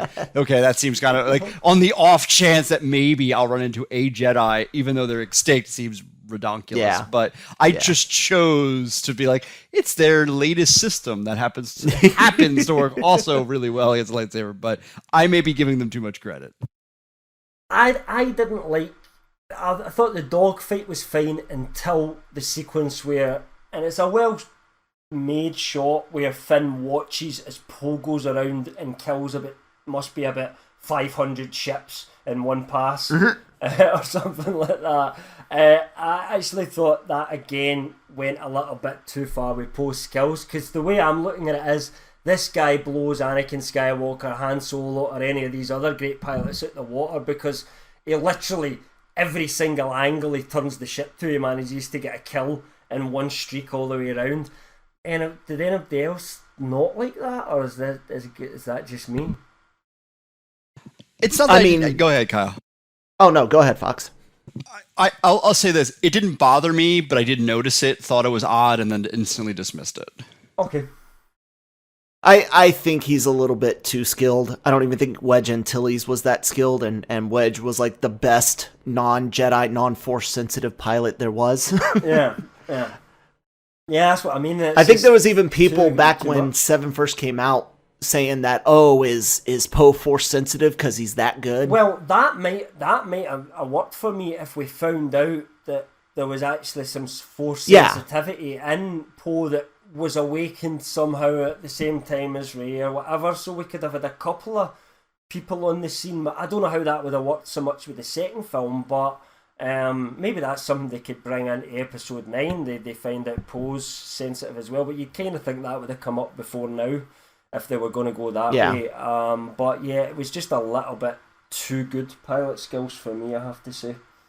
And well, I suppose the next thing is Leia appears, and Han and Leia meet up for the first time, and he says that he saw the son, saw their son, and they talk a little bit about what happened between them. And they all kind of head back to the Rebel base. So what did you think about Han and Leia's first meeting again since Return of the Jedi? Kyle? I hope I'm not in the minority again here, because it really sucks to be alone in all my thoughts. I'm so lonely. No, but I think the chemistry between Han and Leia here is off. It didn't feel... I don't know whose fault it was, if it's writing, because some of the script seems a little clunky right here. Not like horrible, not like episode 1 clunky, but it feels a little less smooth than others. But their chemistry, it seemed off. And it wasn't off as in, yeah, we've been separated for a few years. They just didn't play as well off each other as in previous movies. Do you know what I would have done? I would have had her be raging at him, like, shit, I should have known it was you. You know what I mean? Just right in like that, and had them really be quite combative against each other. And then as the movie went on, as it always did between them, it softens. Because to me, that was what they loved about each other.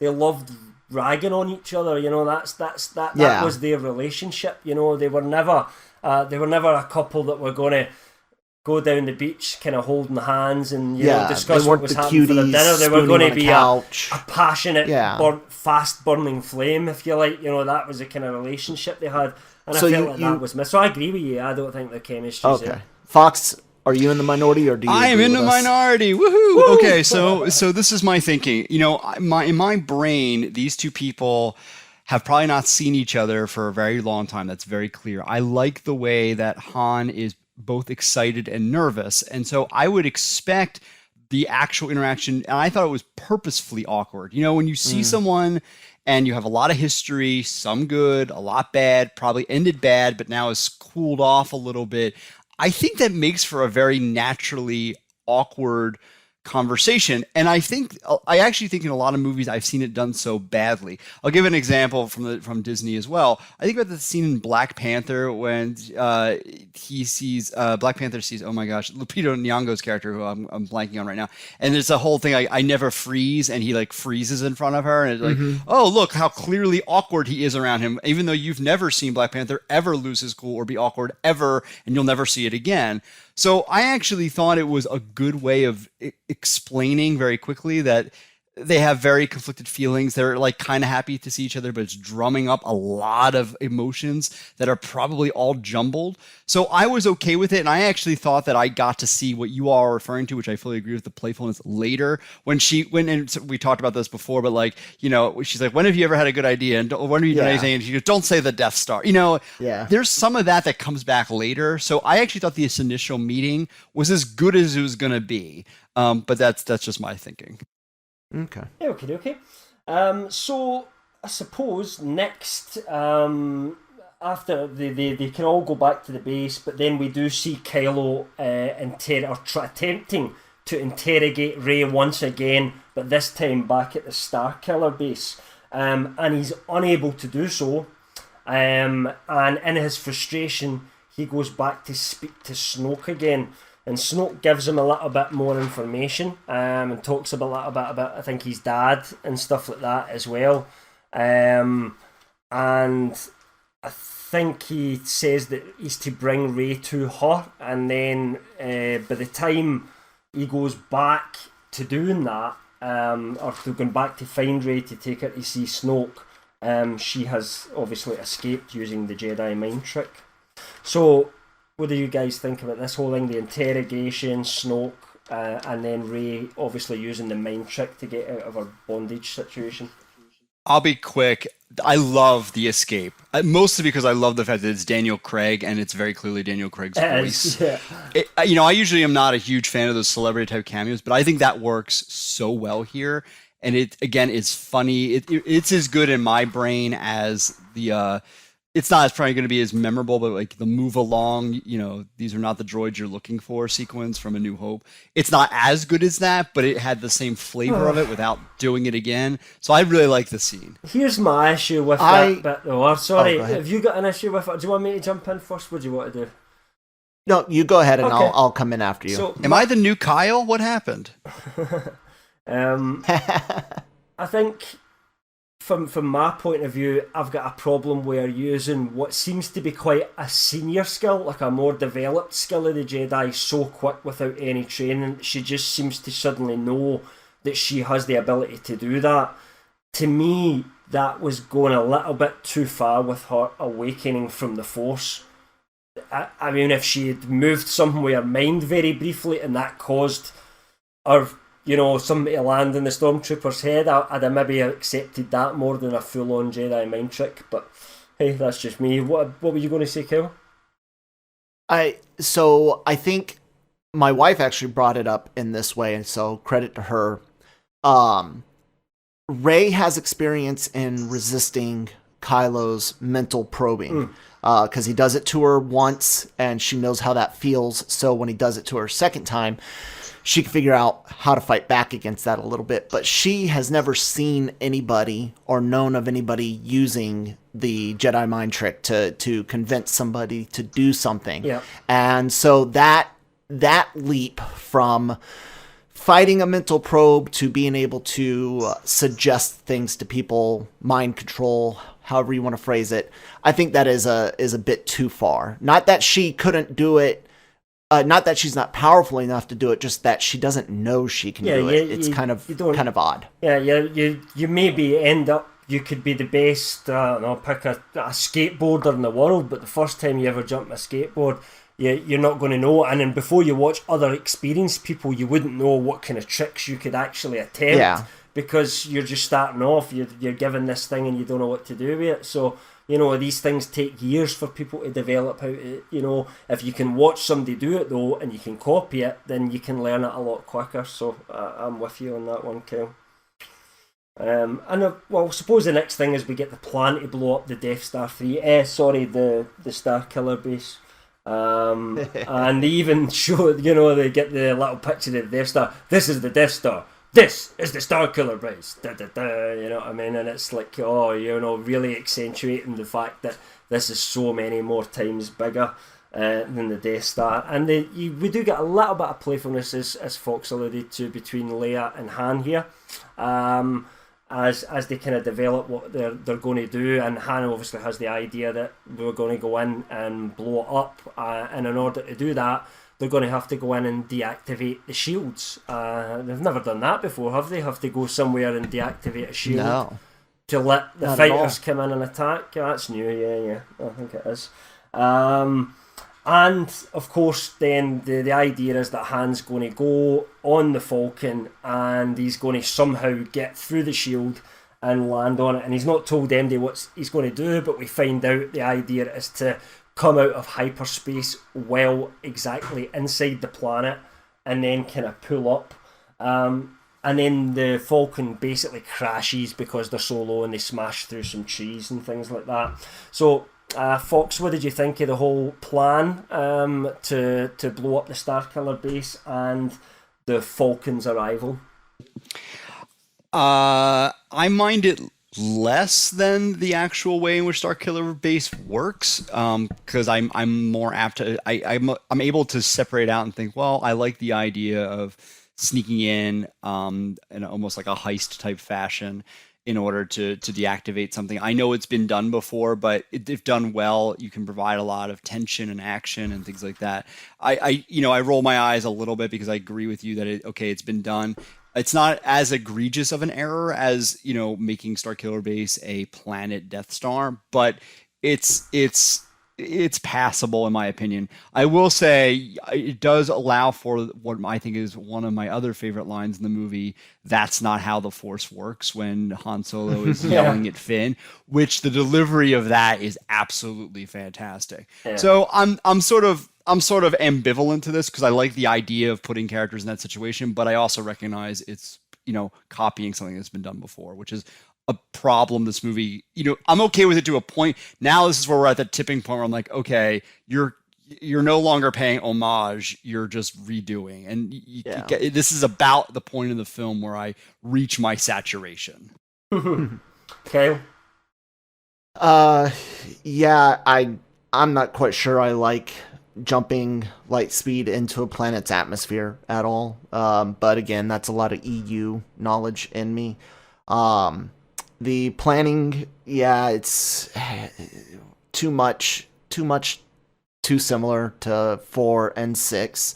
Both planning scenes against the 2 Death Stars.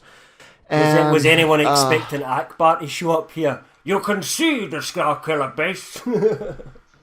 I honestly didn't expect him to show up. I honestly didn't. I didn't think they would use him. Yeah, I was kind of glad that they did, because he's one of the first familiar aliens. Him and the Celestin, Nia Nun, are like the only 2 aliens that you see in this entire movie that existed in the OT, which is, I know you want to sell toys, but man, you could sell toys of new Ithorians, new Rhodians, they could be wearing new Givens. New costumes, for example. Yeah, I mean, you sell a new version of the Millennium Falcon for every movie. Why not? I just wanted some familiarity. The worst part about the whole Starkiller base thing is when we get to talk about them meeting up with Phasma and bringing down the shields. We can go straight on to that. So obviously the next sequence says that they decide that Finn doesn't know how to disable the shields, so he has an idea. They manage to get a hold of Phasma and they get her to lower the shields. And that pretty much ends Phasma's involvement. And considering how much they promoted that character and the look of that character in the lead up to this film, it's a criminally underused character and so underdeveloped. I mean, what even is she? What kind of arc does she have? What does she think about? She doesn't seem to do, and she's just like somebody there to boss people about and be an authoritative character that doesn't have any skills or qualities whatsoever. They wanted... Oh, sorry. Go for it, no. They wanted her to be the Boba Fett of this trilogy. They wanted her to be that cool-looking character that everybody wanted the toy of. And they thought that they could correct what was wrong with Boba Fett, who really didn't do too much, by having her be in charge of something. So she's like the head stormtrooper, basically. But again, just like Boba Fett, she was completely underutilized, doesn't have enough lines, and her demise comes too easily, just like Fett's demise in Jedi. Here, she puts up no fight. They say, turn off the shields, and she says, okay, I'll turn them off. You're going to get in trouble, but... Yeah, there's no threat of force or anything. They're just like, do it. Kyle, if you were threatened by an enemy combatant who said, right, you need to press this button and give me the launch codes to the nukes for America, and you've got to give your life up for that, would you give your life up for that? You're giving everybody, in all honesty, nobody knows exactly what they're going to do in that situation, but you know what you're supposed to do, which is resist.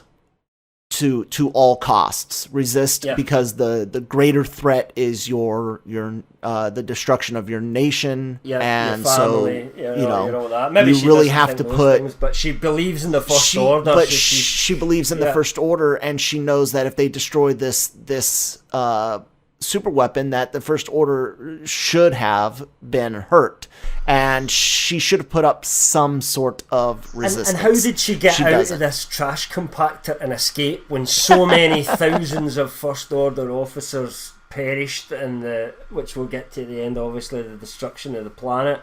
But she somehow, who was trapped and no one knew where she was, did manage to escape. I wonder again if there was no plans for her to be used in 8, and Johnson really wanted her to be an 8 to try to do more with her, and we'll talk about her in 8. Well, he didn't, but yeah. Yeah, so she's just such, and I'll tell you what, Brian, who has done a couple episodes, he did Jedi and Clones with us on Last Call. Before 7 came out, that was his character. Like, that's the one he chose. He was going to collect her stuff. So he's got a whole bunch of Phasma stuff, and he hates it now. Mm-hmm. Well, unlucky. Any thoughts on Captain Phasma that are of a positive nature, Fox? No, end of sentence. No, I mean it's disappointment. You know, there's a difference between it's not with like Hux or that I actively dislike, or Maz, who I think was too complex. Phasma is something that it seems like a great opportunity that is completely missed without any real reason. There's no reason it would seem super easy, barely an inconvenience, to make her a little bit more interesting and give her some really, really cool action sequences and let her win a few. Like that's the thing. I've never seen Phasma do anything to any positive outcome besides bark orders. And it seems like it would be really simple to write that into the script. Maybe I mean, I'm not obviously a screenwriter, but it just seems like it's like someone saying, "I'm so hungry. I wish someone was to bring me a food." And you're like, there's a steak right in front of you. Just pick it up and eat it. Like, so I don't know. I was more disappointed than anything else. Do you know what I would have done? I would have cut the Hux character and made Phasma's role that. That she was this kind of senior official kind of thing, but him hidden, but unlike Kylo, not conflicted, not force sensitive, just an absolute loyalist to whatever Snoke tells her to do. So if Snoke said, "Go and chop your own ear off," she'd be there in 2 seconds doing it. And that would have made more sense, maybe, to have explored a more cowardly aspect of her as to why she then chose to, drop the shields when you would think maybe she wouldn't do that. But no, we didn't get any of that. I think what I would have done is, everything else being the same, that you want to use her as the vehicle to get the shields down, her code cylinder, that officers in the Empire and First Order are supposed to have, her code cylinder is what they do. They capture her, they tell her to use it, or Han's like, pull down the shields, get the shields down, and she resists, and you could have Finn notice the code cylinder on her belt or something like that, and he'd be like, "You know what? Just said, we don't even need you. We don't need her." And headbutt her. Yeah, hit her with the butt of a rifle and take the code cylinder, plug it in, boom, shields down. Yeah, that would have worked better for me as well. So, anyway, none of us really like that bit. Okay, so the shields are down, and the resistance, the rebels, whatever you want to call them, because I do get confused now as to what they are, but maybe that's episode 8's fault again. They start the attack, and of course, as we know, it doesn't really go that well. They're not really able to sort of penetrate that oscillator device and like they were intending to do. So Han then has the idea that they will use the explosives that they've got and go and basically blow it up themselves from the inside. We obviously see lots of dogfighting here with Poe and the rest of the team, but they're kind of getting their ass kicked a little bit because they can't really achieve their objective. And then Han and Finn also meet Rey. She's back in the gang again, and they decide to go, and they're going to plant all these charges and blow the shit out of the place. They do that, they plant all the charges, and then we have Kylo Ren, who senses that his dad's on the planet by this point, walks past, and Han comes out and shouts, "Burn!" on that very convenient, just as he's going over that long walkway without any barriers on it, which, who designed something like that? How does that get past health and safety, by the way? Very unsafe. I mean, like, health and safety, wait a minute, how many deaths a year do they have with people just walking across that fucking platform, But anyway, I think more important than the planting the charges and meeting Rey again is what happens probably after this between Han and Kylo Ren, aka Ben Solo. Fox, what do you think of this sequence, this scene? What do I think of this scene? I don't know is my honest answer. I go back and forth on it quite often. There are times in which I really justify it, and I think it's a pretty interesting sequence. It's tough because obviously now I'm burdened a little bit more with a little bit more knowledge about Kylo Ren from The Last Jedi. I think the acting is very good by Harrison Ford. I think that he does a really solid job, and I do like that I'm still to this day unsure if he knew he was going to die, which I think is a hard thing to pull off during that sequence. But I don't know. So there's two different aspects of it. I think it's well shot in terms of going back and forth with the people's faces and looking them in the eye and almost like a battle of wills. But then there's also the element of a plot point. I have no issue with Han Solo dying. I don't even know if I have an issue with Han Solo dying this way. There's something about it that it feels unresolved. How about that? That's really what it is. It feels like there's something that happened here that I want to be able to read inside each of their minds, and because I'm unable to do it, maybe it leaves me a little frustrated. So, but I don't know if that's really fair either. So I'm as you can tell, I'm very conflicted about the entire thing. Kyle.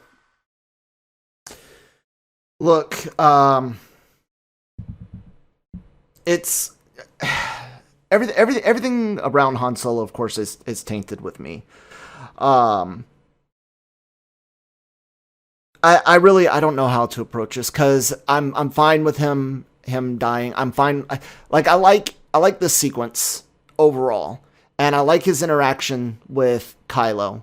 But the worst part of this all, to me, like this Han Solo stuff, I'll agree with you guys back earlier. This is good Han Solo. This is not bumbling fool Han Solo that we got in the Solo movie and that we got earlier in the movie.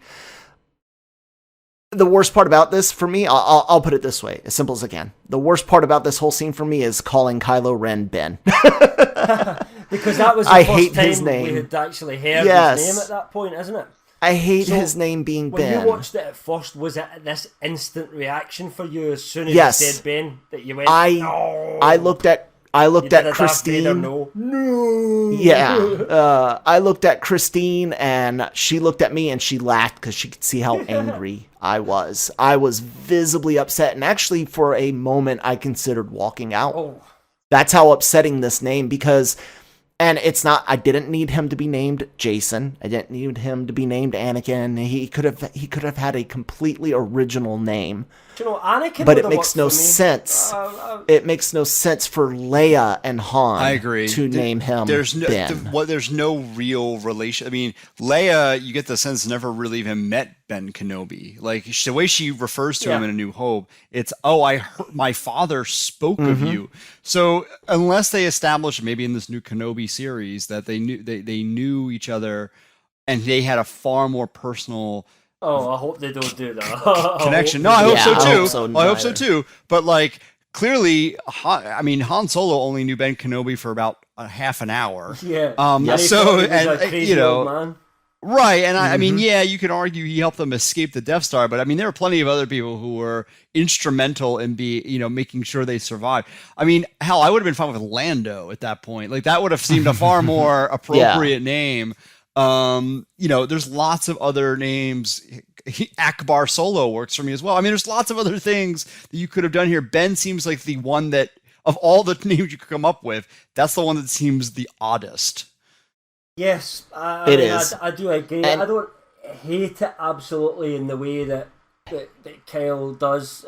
You maybe kind of, I know you absolutely despise it, but I also don't think it was a good choice either. That's what I would say. So I totally do get where you're coming from. I just think of all the names you could have picked, I just think it was the wrong choice. It was the wrong decision to make. I do think the scene works well because I think both Harrison Ford and Adam Driver are really, really good in this scene, and the way they deliver it.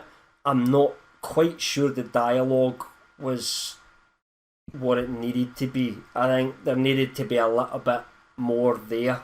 I don't blame Driver for that because he's delivering those lines and that performance in the best possible way he could, but it's too calm from him almost, at the start. Maybe that calmness would have came as he resolves what to do, but I kind of wanted to see that conflict in him a little bit more in the way Abrams wrote the dialogue, not the way driver performed the role. Does that make sense? Sometimes it's the dialogue that doesn't work for me rather than the actor. I agree with that. I think, that. Anyway, so we obviously lose Han. Bye Han. He falls off, and Rey screams out. Finn's pretty angry as well, and Chewie goes in an absolute. He goes ham basically, and he shoots. Would he have shot Han's son like that? Just straight away, boom, shot him straight in the chest. Do you think there would have been a moment's hesitation there? Like if that was something that you'd helped raise? I don't. Basically? I actually thought that was a pretty accurate response. To be really honest, like I think. I mean, I don't know. I have not studied the emotional states of Wookiees through history, but I mean, I don't know what they're. I mean, that's an easy out. I think to start. Like, I have no idea how much they value life and things like that. I mean, these people rip arms off people when they lose at chess. Yeah. So like, it makes me think that their value of life is maybe a little bit different, and B, he just killed his best friend. I mean, I could see people going into a wild rage at that moment. Who knows what the relationship is if it was ever there between Ben and Chewbacca. Yeah, I have no idea what that's like. So. From a Chewbacca, from what I absolutely know, I know that Chewbacca is a fierce creature and is fiercely loyal to Han Solo. So from that perspective, it works for me.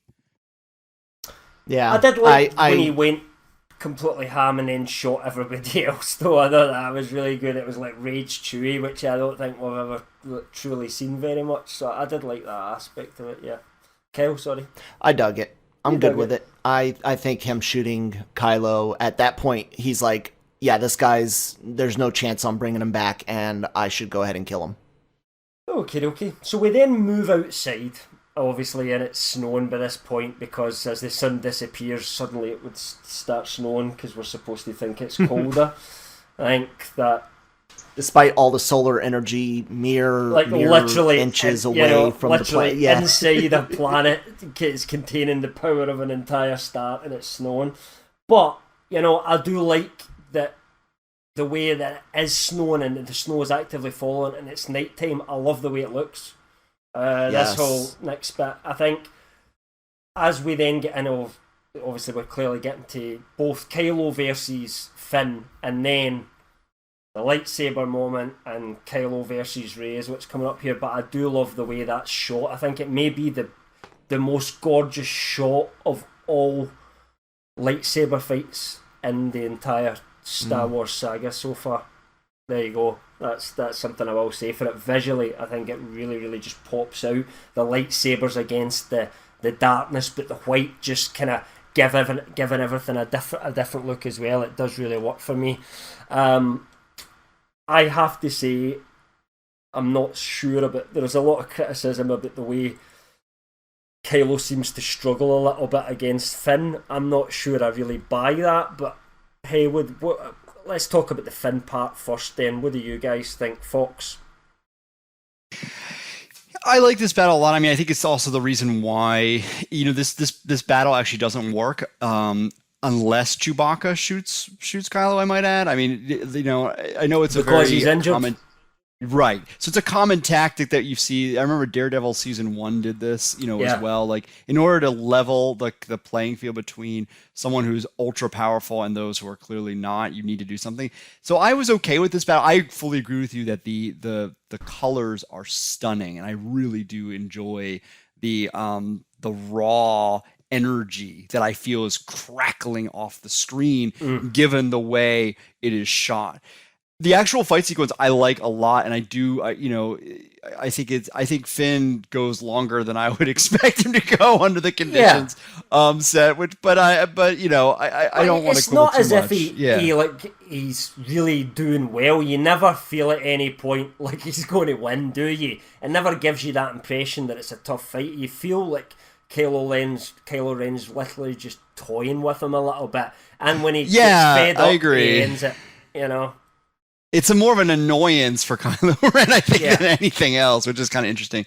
But I do like the fight, and I really do like the the pull of the lightsaber by Rey. See, that is an awesome moment. See, this is where I'm not sure which is my favourite scene, because this part made me kind of the hair stand up in the back of my head when I watched it in theatres as well, because the way that he seems to be struggling to pull the lightsaber in and it flies straight past him into Rey's hands, I thought it was really well done. And then the music as well, which was kind of right back to A New Hope.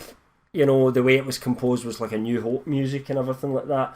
Yeah, I really did like that. Kyle, what about you? So the only way that Finn and Kylo works is if Kylo's toying with him. Even being minorly to moderately injured, he's still a very, very powerful Force user. He could have just pushed him away, I suppose. There's a million things he could have done. I don't know if Kylo is toying with him, because at this point I think he's pretty angry and is willing to kill Finn.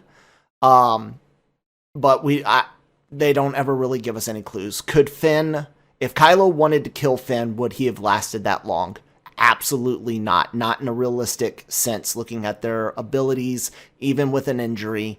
Force users are able to push past quite a lot, ignore things. Look at the aching bones and joints that Yoda ignores to use all of his Force abilities in his duel with Dooku. So the injury to me is not enough of a leveler for these particular characters, but it still looks cool. I 100% agree with you guys. The colors in this, and the colors even more so with Rey, because we get to see purple as the red and the blue mixed together, and which again could have been some, not foreshadowing, but something playing with tones and themes that might continue on through the rest of the trilogy. I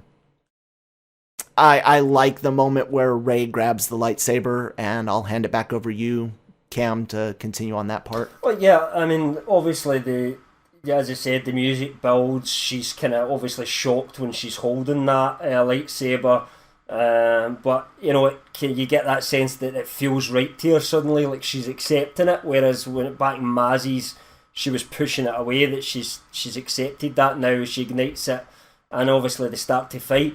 But the fight is very much going Kylo Ren's way, I think you would agree, until the point where she kind of, it's as if she remembers, oh, the Force, I forgot about that, and then she's suddenly kind of channeling the Force, and it changes the flow back in her favour again.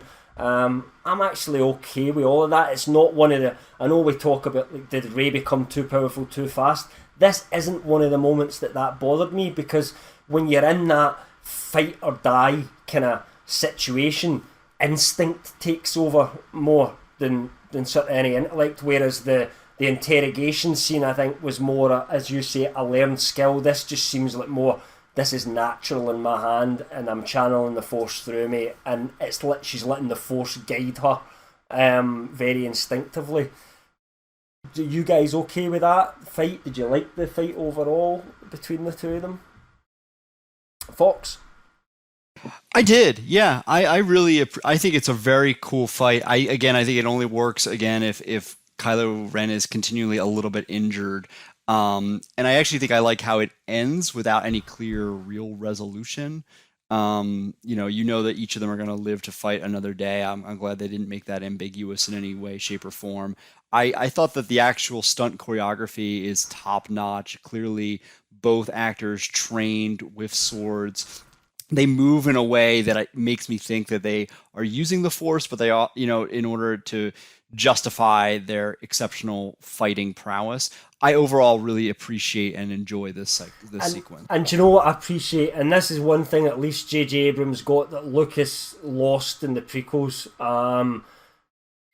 It's not so much just about a cool sword fight. It's what they say to each other at the same time.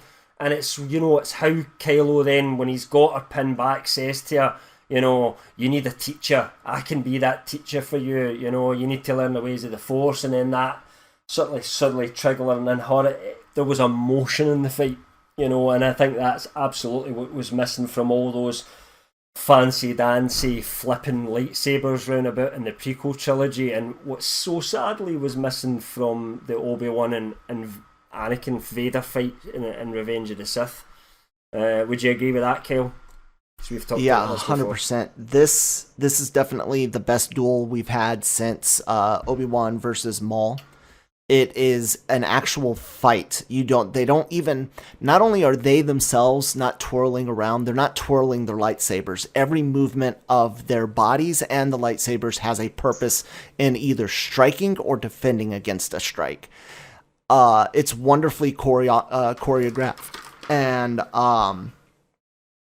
her being dealing with the Force actually talking to her is definitely what enables her to stand up against a wounded Kylo. I buy his wound being an issue with this fight with somebody that can actually use the Force, and the Force telling her where to strike, where to parry, where to defend. It's beautiful looking. The music's good. I'm not the world's biggest fan of some of the new trilogy themes, but this scene is incredibly Star Wars, and I love it. Yeah. And talking about the music, one of the reasons that people thought that Rey might be a Kenobi is that although it's not Ben Kenobi's theme as such, it's the moment of the music is a moment from A New Hope where Ben Kenobi is in like full shot when we hear that exact sequence of music, and a lot of people thought that was alluding to the fact that she had some connection with Ben Kenobi because of that. I think that's where a lot of that came from. I think they honestly just picked up a sequence of music that they really liked, that felt that they get the emotion right for that scene.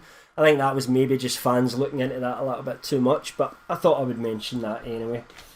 Okay, so after the fight is unresolved, the planet's breaking up, our heroes escape, the Falcon appears with Chewie to pick up Rey and Finn, and as they escape the planet, it turns back into the sun again. They all come back to the Rebel base because the Rebels have obviously... Poe Dameron flies into the superstructure and knocks out the main reactor. He flies into the oscillator and shoots it a little bit to blow a few things up again. And the movie's basically over at this point. All we really have is the kind of reunion at the end, and of this reunion at the end, much has been made, and I do agree with this that from the fans that. And J.J. Abrams has actually conceded this point himself, that it was a weird thing for Leia to basically let Chewie walk straight past her and then go and hug Rey, who she doesn't really know, but she knows she had a wee bit of a connection with Han. So, that part, I know where J.J. Abrams was coming from, but to have walked past Chewie, who, was there from the start, I think he admitted himself he should have done that differently. So I think there's nothing more to say on it, really. Does anyone disagree and thinks it was better the way it was? No, they even fixed it in the comic books. They show that Chewie and Leia have a moment together alone to grieve before they do the debriefing and the MacGuffin comes together with the map and stuff like that. Yeah, so everybody knew it was a mistake. Yeah, it's just one of those things. Hey ho. We then get I do want to. Yes, go for it. Sorry. There's something back when Han died. I forgot to mention something that I really, really appreciated. I appreciated them showing Leia feeling that. Yes, that's a good moment. It's well mentioned because I think that was important. And it was the first real sense, because one of my criticisms of this film actually is that I wanted to see Leia more Force sensitive, more of a, as if she had learned a lot over the years than what they did, whereas she just kind of felt like a general that didn't really have any Force powers in this one. I know that changes in the next film, but that was one of the aspects that I didn't like about this. So I liked that one moment at least, because, to me, Leia should have been much more powerful by this point in the story, going by the way Return of the Jedi ended. But maybe that's an overall criticism of the film rather than specific to the film itself, if you like. Maybe an overall criticism of the the way they followed it on from the previous ones. We obviously do get the MacGuffin then. R2, for some unknown reason, if anyone can tell me this reason, please, answers on a postcard, send them to LRM. I'm not picking up. I have to say, like, I didn't realize. I mean, it's funny because I will say this is something that I realized I remember I got to this point. It was this not just this past time, but the time before that, and I was like, I feel like something's missing here. Like, I don't know how I just accepted this the first time I see this, but this makes no sense. Like, there was like this. I was like, this really doesn't make any sense with this R2 moment. So I was like, maybe I missed something. But then the second time I watched for it, I was like, no, there's something. There's a hole here. Yeah, I just why? It didn't make any sense. Give us a reason. Give us something that happened which caused them to wake up. That's what we needed to have there for me. I just don't get it. It just feels too convenient. It is too convenient, and it's actually 3PO that lets you know how this is possible. Back when they first get there during the Starkiller base planning, BB-8 goes to bump into R2-D2, and 3PO says he's been in low power mode. So low power mode means that he could be listening.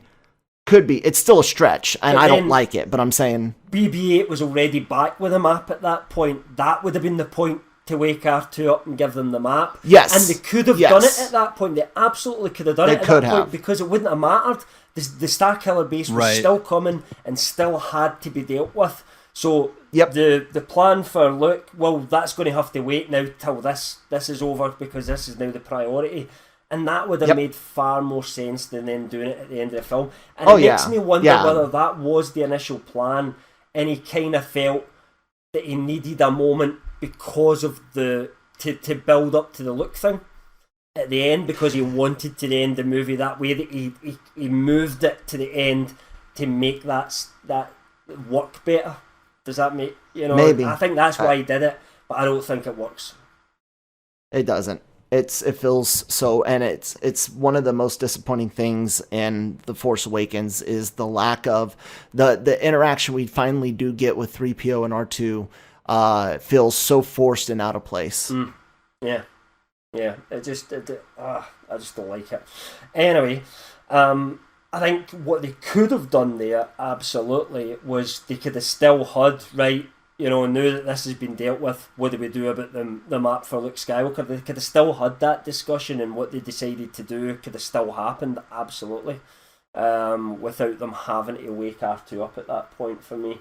But Rey does head off in the Millennium Falcon with Chewie. BB-8 is left behind at this point, and they arrive on which we now know as the planet of Ash 2.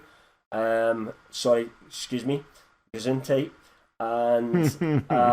And we see the lovely hills of Ireland as Rey kind of slowly walks up, and we see the figure of Luke Skywalker, who slowly turns around and he removes his hood and he looks a bit straggled and he just stares at her, and she holds out the lightsaber, and the movie ends at that point. What did you think, Kyle, about the end sequence that we've just got there? Overall, it's fine, but the camera does have her staring at him too long. Like, they need to cut a few seconds from that. I know that there was a piece of music that they're trying to make sure everything's timed to. They should have trimmed it somehow, some way. I think we stare too long at her holding that lightsaber out, and then we go back to him and then back to her, and then we do the pull out and build into the traditional ending music. It just needed to be a little bit shorter. That island is beautiful. I can tell you, that's in Northern Ireland, right? I think so. I don't know, actually. Skellig Island. Yeah. Called, but I don't. I know the Republic of Ireland is incredibly freaking green. It's called the Emerald Isle for a reason. I went in November and was just shocked at how green things were. That I would love to go to that Skellig Island place. It looks absolutely gorgeous. Fox, what did you think of the end of the movie? with Luke Skywalker. I like it. I just assumed that, that long sequence is just a parallel to the beginning when Kylo Ren freezes the laser beam. Luke Skywalker freezes her, in place. And that's why she's just standing there and her eyes go real wide and she's stuck. No, I'm kidding. I agree. It's a little bit of a long moment, but it is a gorgeous. You could tell that it's a shot that like J.J. Abrams had in his brain. It was like, ooh, this is going to look so cool.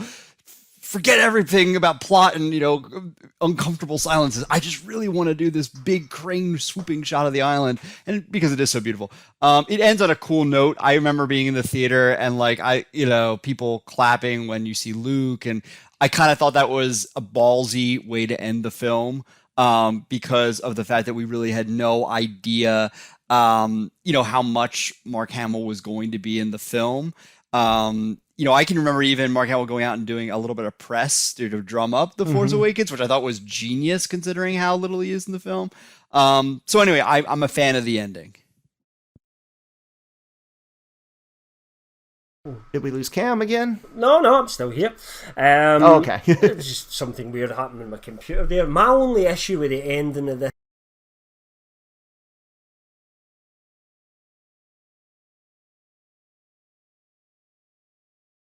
Right there. Yeah. like it, but then when you consider how The Last Jedi has to start, unless you start it like a year later and Rey's been on this island with Luke, which clearly wasn't the way Rian Johnson wanted to go with his story. So because of the way he wanted to go with that, he had to then, start it straight away, and I think that causes a lot of problems for The Last Jedi ultimately. Yeah, I can see that.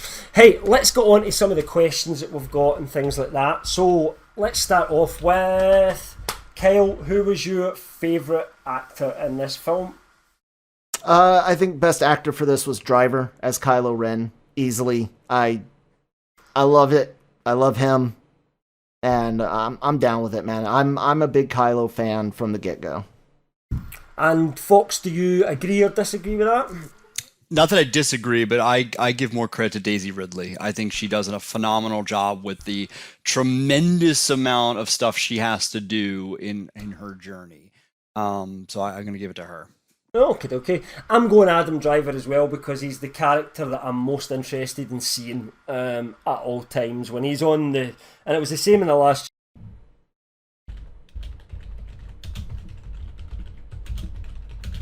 What about worst actor? We all go Hux. Hux. Yeah, absolutely. Domhnall Gleeson as Hux, yeah, just didn't work for me at all. So, favourite scene, Kyle? I'm gonna be different than you guys. I actually love the opening sequence, the landing party and the destruction of the village. Oh. I think it's a very good scene. It looks so crisp and was a great introduction to new Star Wars. Fox, I take it you're going Millennium Falcon? I am, yes, sir. I am with you, yeah. I think back, I do like the moment, maybe a single moment is very good when Leia grabs that lightsaber at first, but in terms of the best scene, that's the overall scene that kind of gets me up in my seat, definitely. That's the one for me. In terms of kind of improvements, I think we've talked about all the things we would have maybe liked to have seen different, the things we didn't like about the movie as we were going through it, so I don't think we need to kind of touch on that too much, but I do want to say that I felt like I needed more backstory as to how we got to this situation in the first place. Does anyone else think that? I think there's some gaps that needed to be filled, and maybe they were supposed to be filled in 8, but weren't. I definitely feel there's some, especially stuff dealing with the Republic. Yeah. Okay. Okay, what was the worst scene in the film? I didn't ask that either. It's the rally. We all know it's the rally. Nuremberg rally. It's the rally. Yeah, Nuremberg 100% rally. the rally. Absolutely. Okay, any final things that you want to say about The Force Awakens before we end this up? Kyle or Fox? Just my feelings after checking it out this time. It's a lot of little things that hurt this film. And it's not a bad film. It's just a lot of things that since we've seen Episode 8, since we've seen some of the comics and the novels, like all this little stuff kind of hurts the film to me. It's faded. It's the magic it had opening night for me is definitely faded. I still think out of all Star Wars films, including Rogue One and Solo, this is solid number 5 for me, behind Rogue One as 4 and the original trilogy taking up the top 3. Fox? Yeah, sure. I find that I still get entertainment from watching this. Having seen it, I've probably seen this a good, close to maybe 10 times at this point, because I was way into it when it came out, and I find that it's still entertaining.